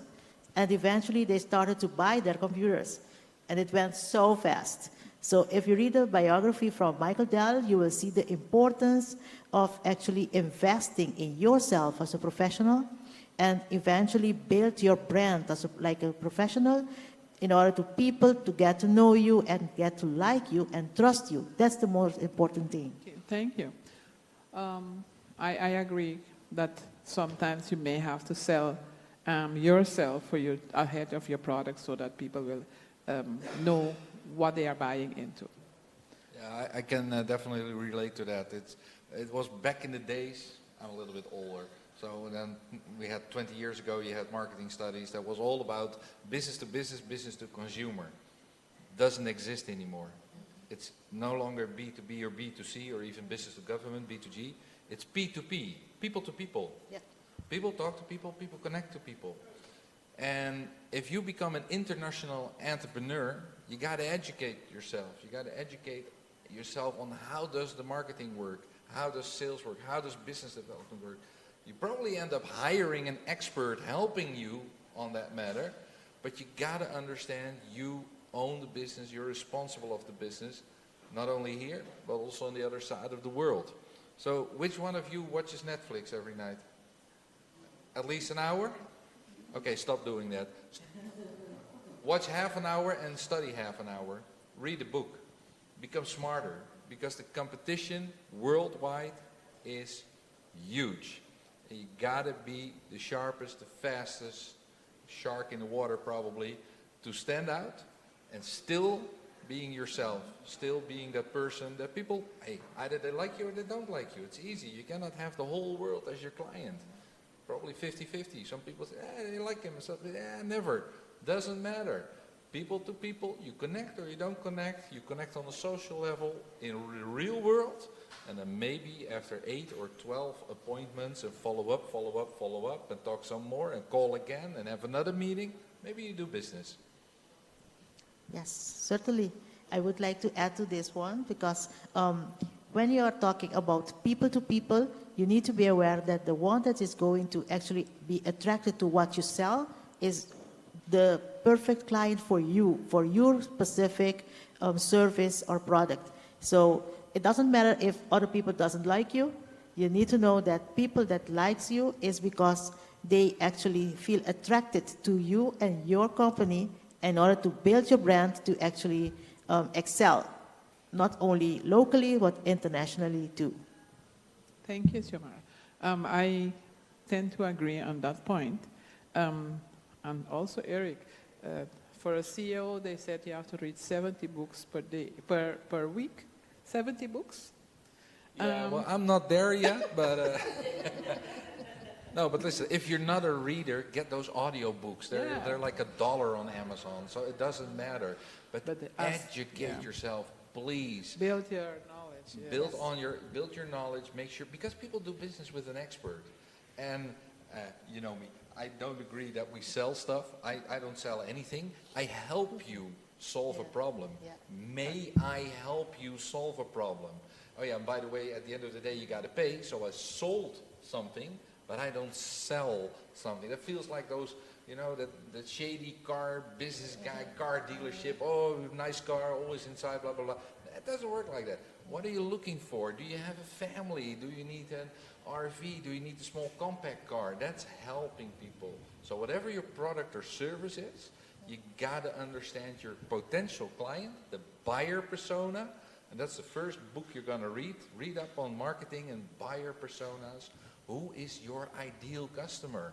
And know everything there is to know about your ideal customer. Because they trust you as the go-to guy or go-to girl. I would like to add to that one.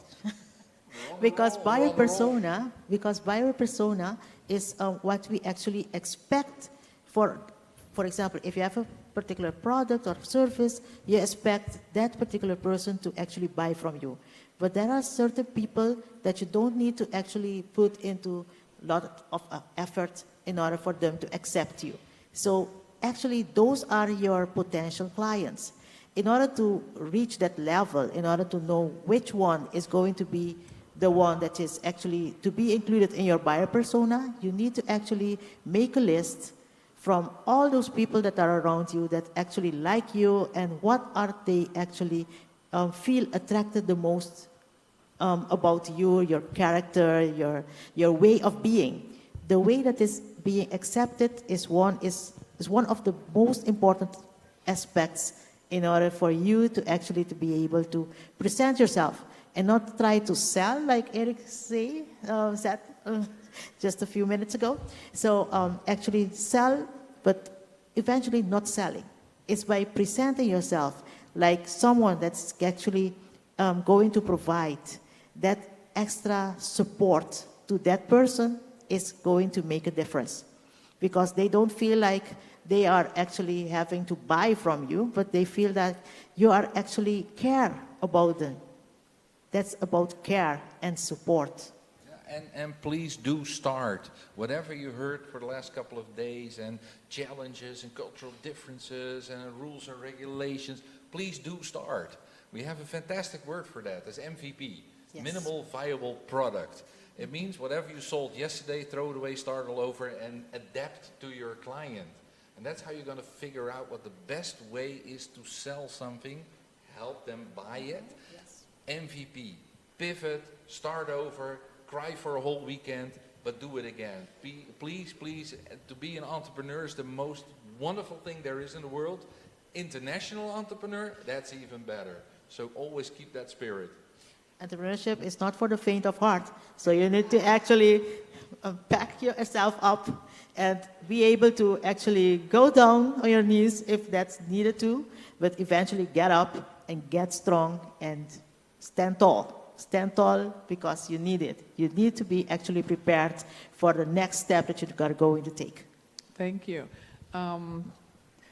We got some examples the start of the week when we got the success stories of people that broke into new markets. We had the person from CW that they were selling calcium carbonate, and he said that every time he goes into a new market and he finds that people were not buying, but he was not going to the right clients. So he went on a trade mission where he had other person in the different areas, and it was for dialysis. And the machines for dialysis use calcium carbonate. And he was talking to them and realized that all those companies needed calcium carbonate for their dialysis machines. So without him realizing all these days that he should have find out who needed this calcium carbonate, and now he became one of the largest suppliers of calcium carbonate for the dialysis industry.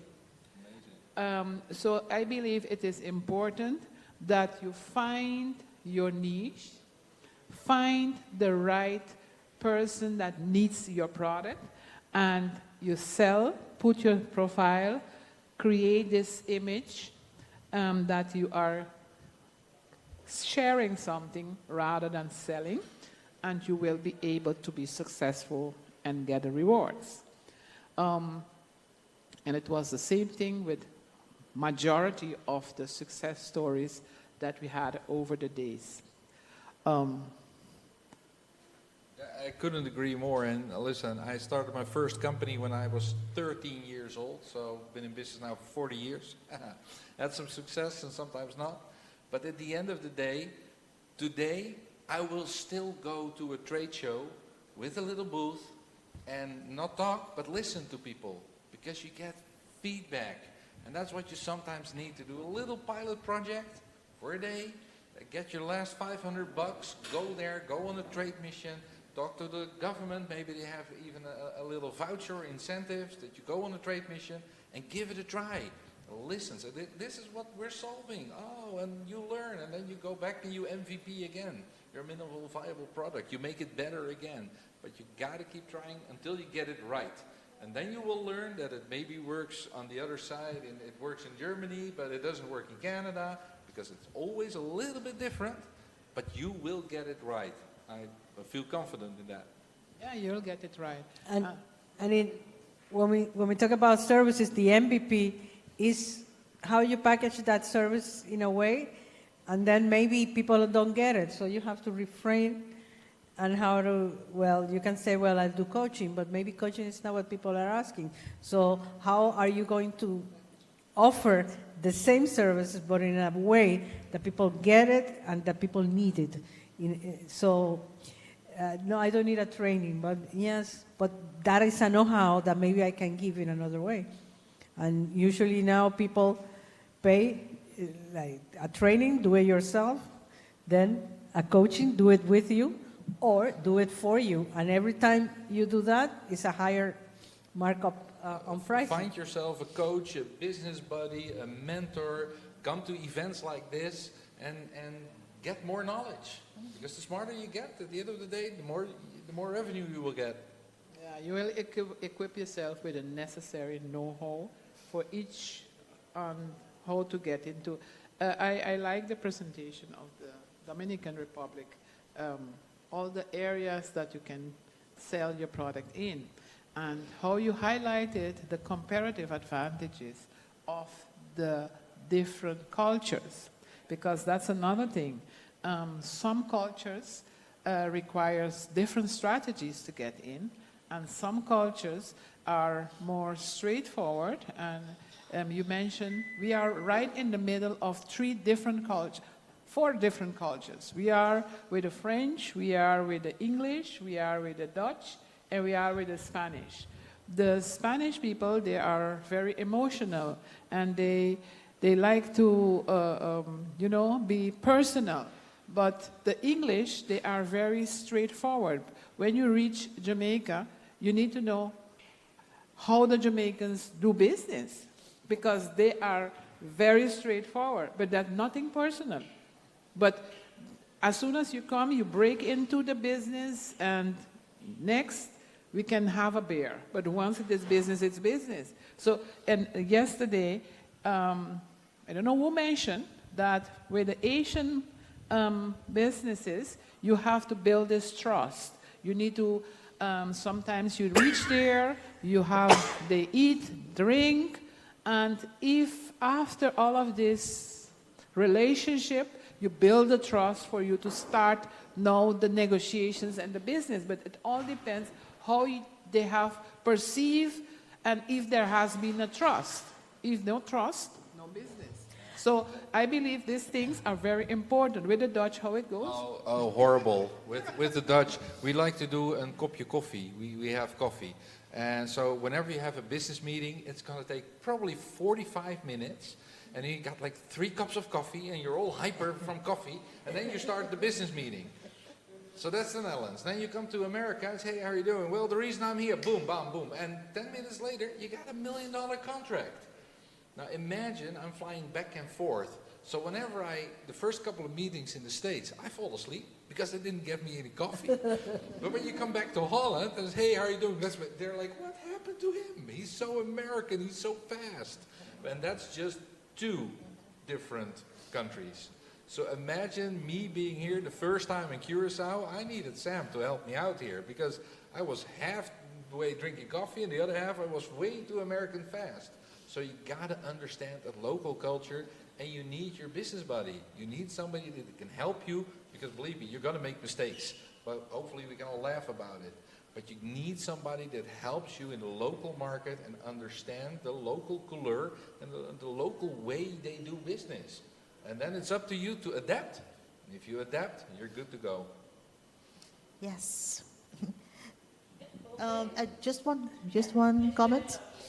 It's very important to actually mention that is also the end of marketing that actually need to be taken care of. So that's a way also to enter a new market with by doing end of marketing. And eventually franchise is also a business model that can be considered. So there are several other possibilities for you to enter a new market, not only with what you are actually promoting in your region, but also with additional possibilities. I want to stress something that you said about the online presence and profiles and having a good LinkedIn profile or good website. Because recently, for example, we were doing some appointments for a big company in Brazil.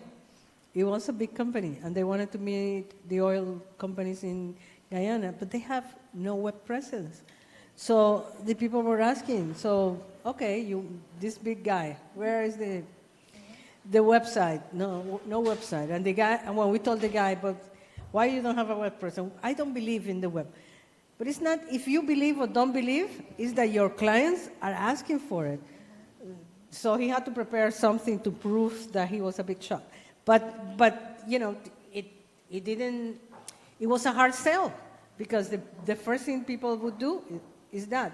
The other day we were also doing for a group of companies meetings, the only one that didn't have a web presence, that was the hardest one to make an appointment for. And then you might get the appointments, but I wonder, I didn't go to the appointment with them, but I wonder, because probably that buyer saw the other products. And so you come there on a meeting with a disadvantage that these people know nothing about you because they were not able to see your products beforehand or anything. So you already are at disadvantage from the other competitor that went to that meeting to the same buyers. So online presence is a must. I think we got to wrap up, right? Yes. Yeah. Ladies, thank you so much. I think we need to do this again. That was great. And thank you. Yes, a round of applause, please. Thank you very much for this very spirited conversation. We learned a lot from it. Thank you very much. And I will address the room now. We have come to the end of this wonderful day we have enjoyed together. Both you here and people watching us at home, whether it's live or on the replay, because you can watch the replay also. I want to thank everyone for their time and attention, and because it was a long day. And I want to remind people that tomorrow there isn't nothing on the schedule, because tomorrow is a holiday. So we come back Friday, we continue with the Curaçao Export Week. So, for the ones practicing, have a nice Ascension Day tomorrow, and we'll see each other back here Friday. Bye-bye.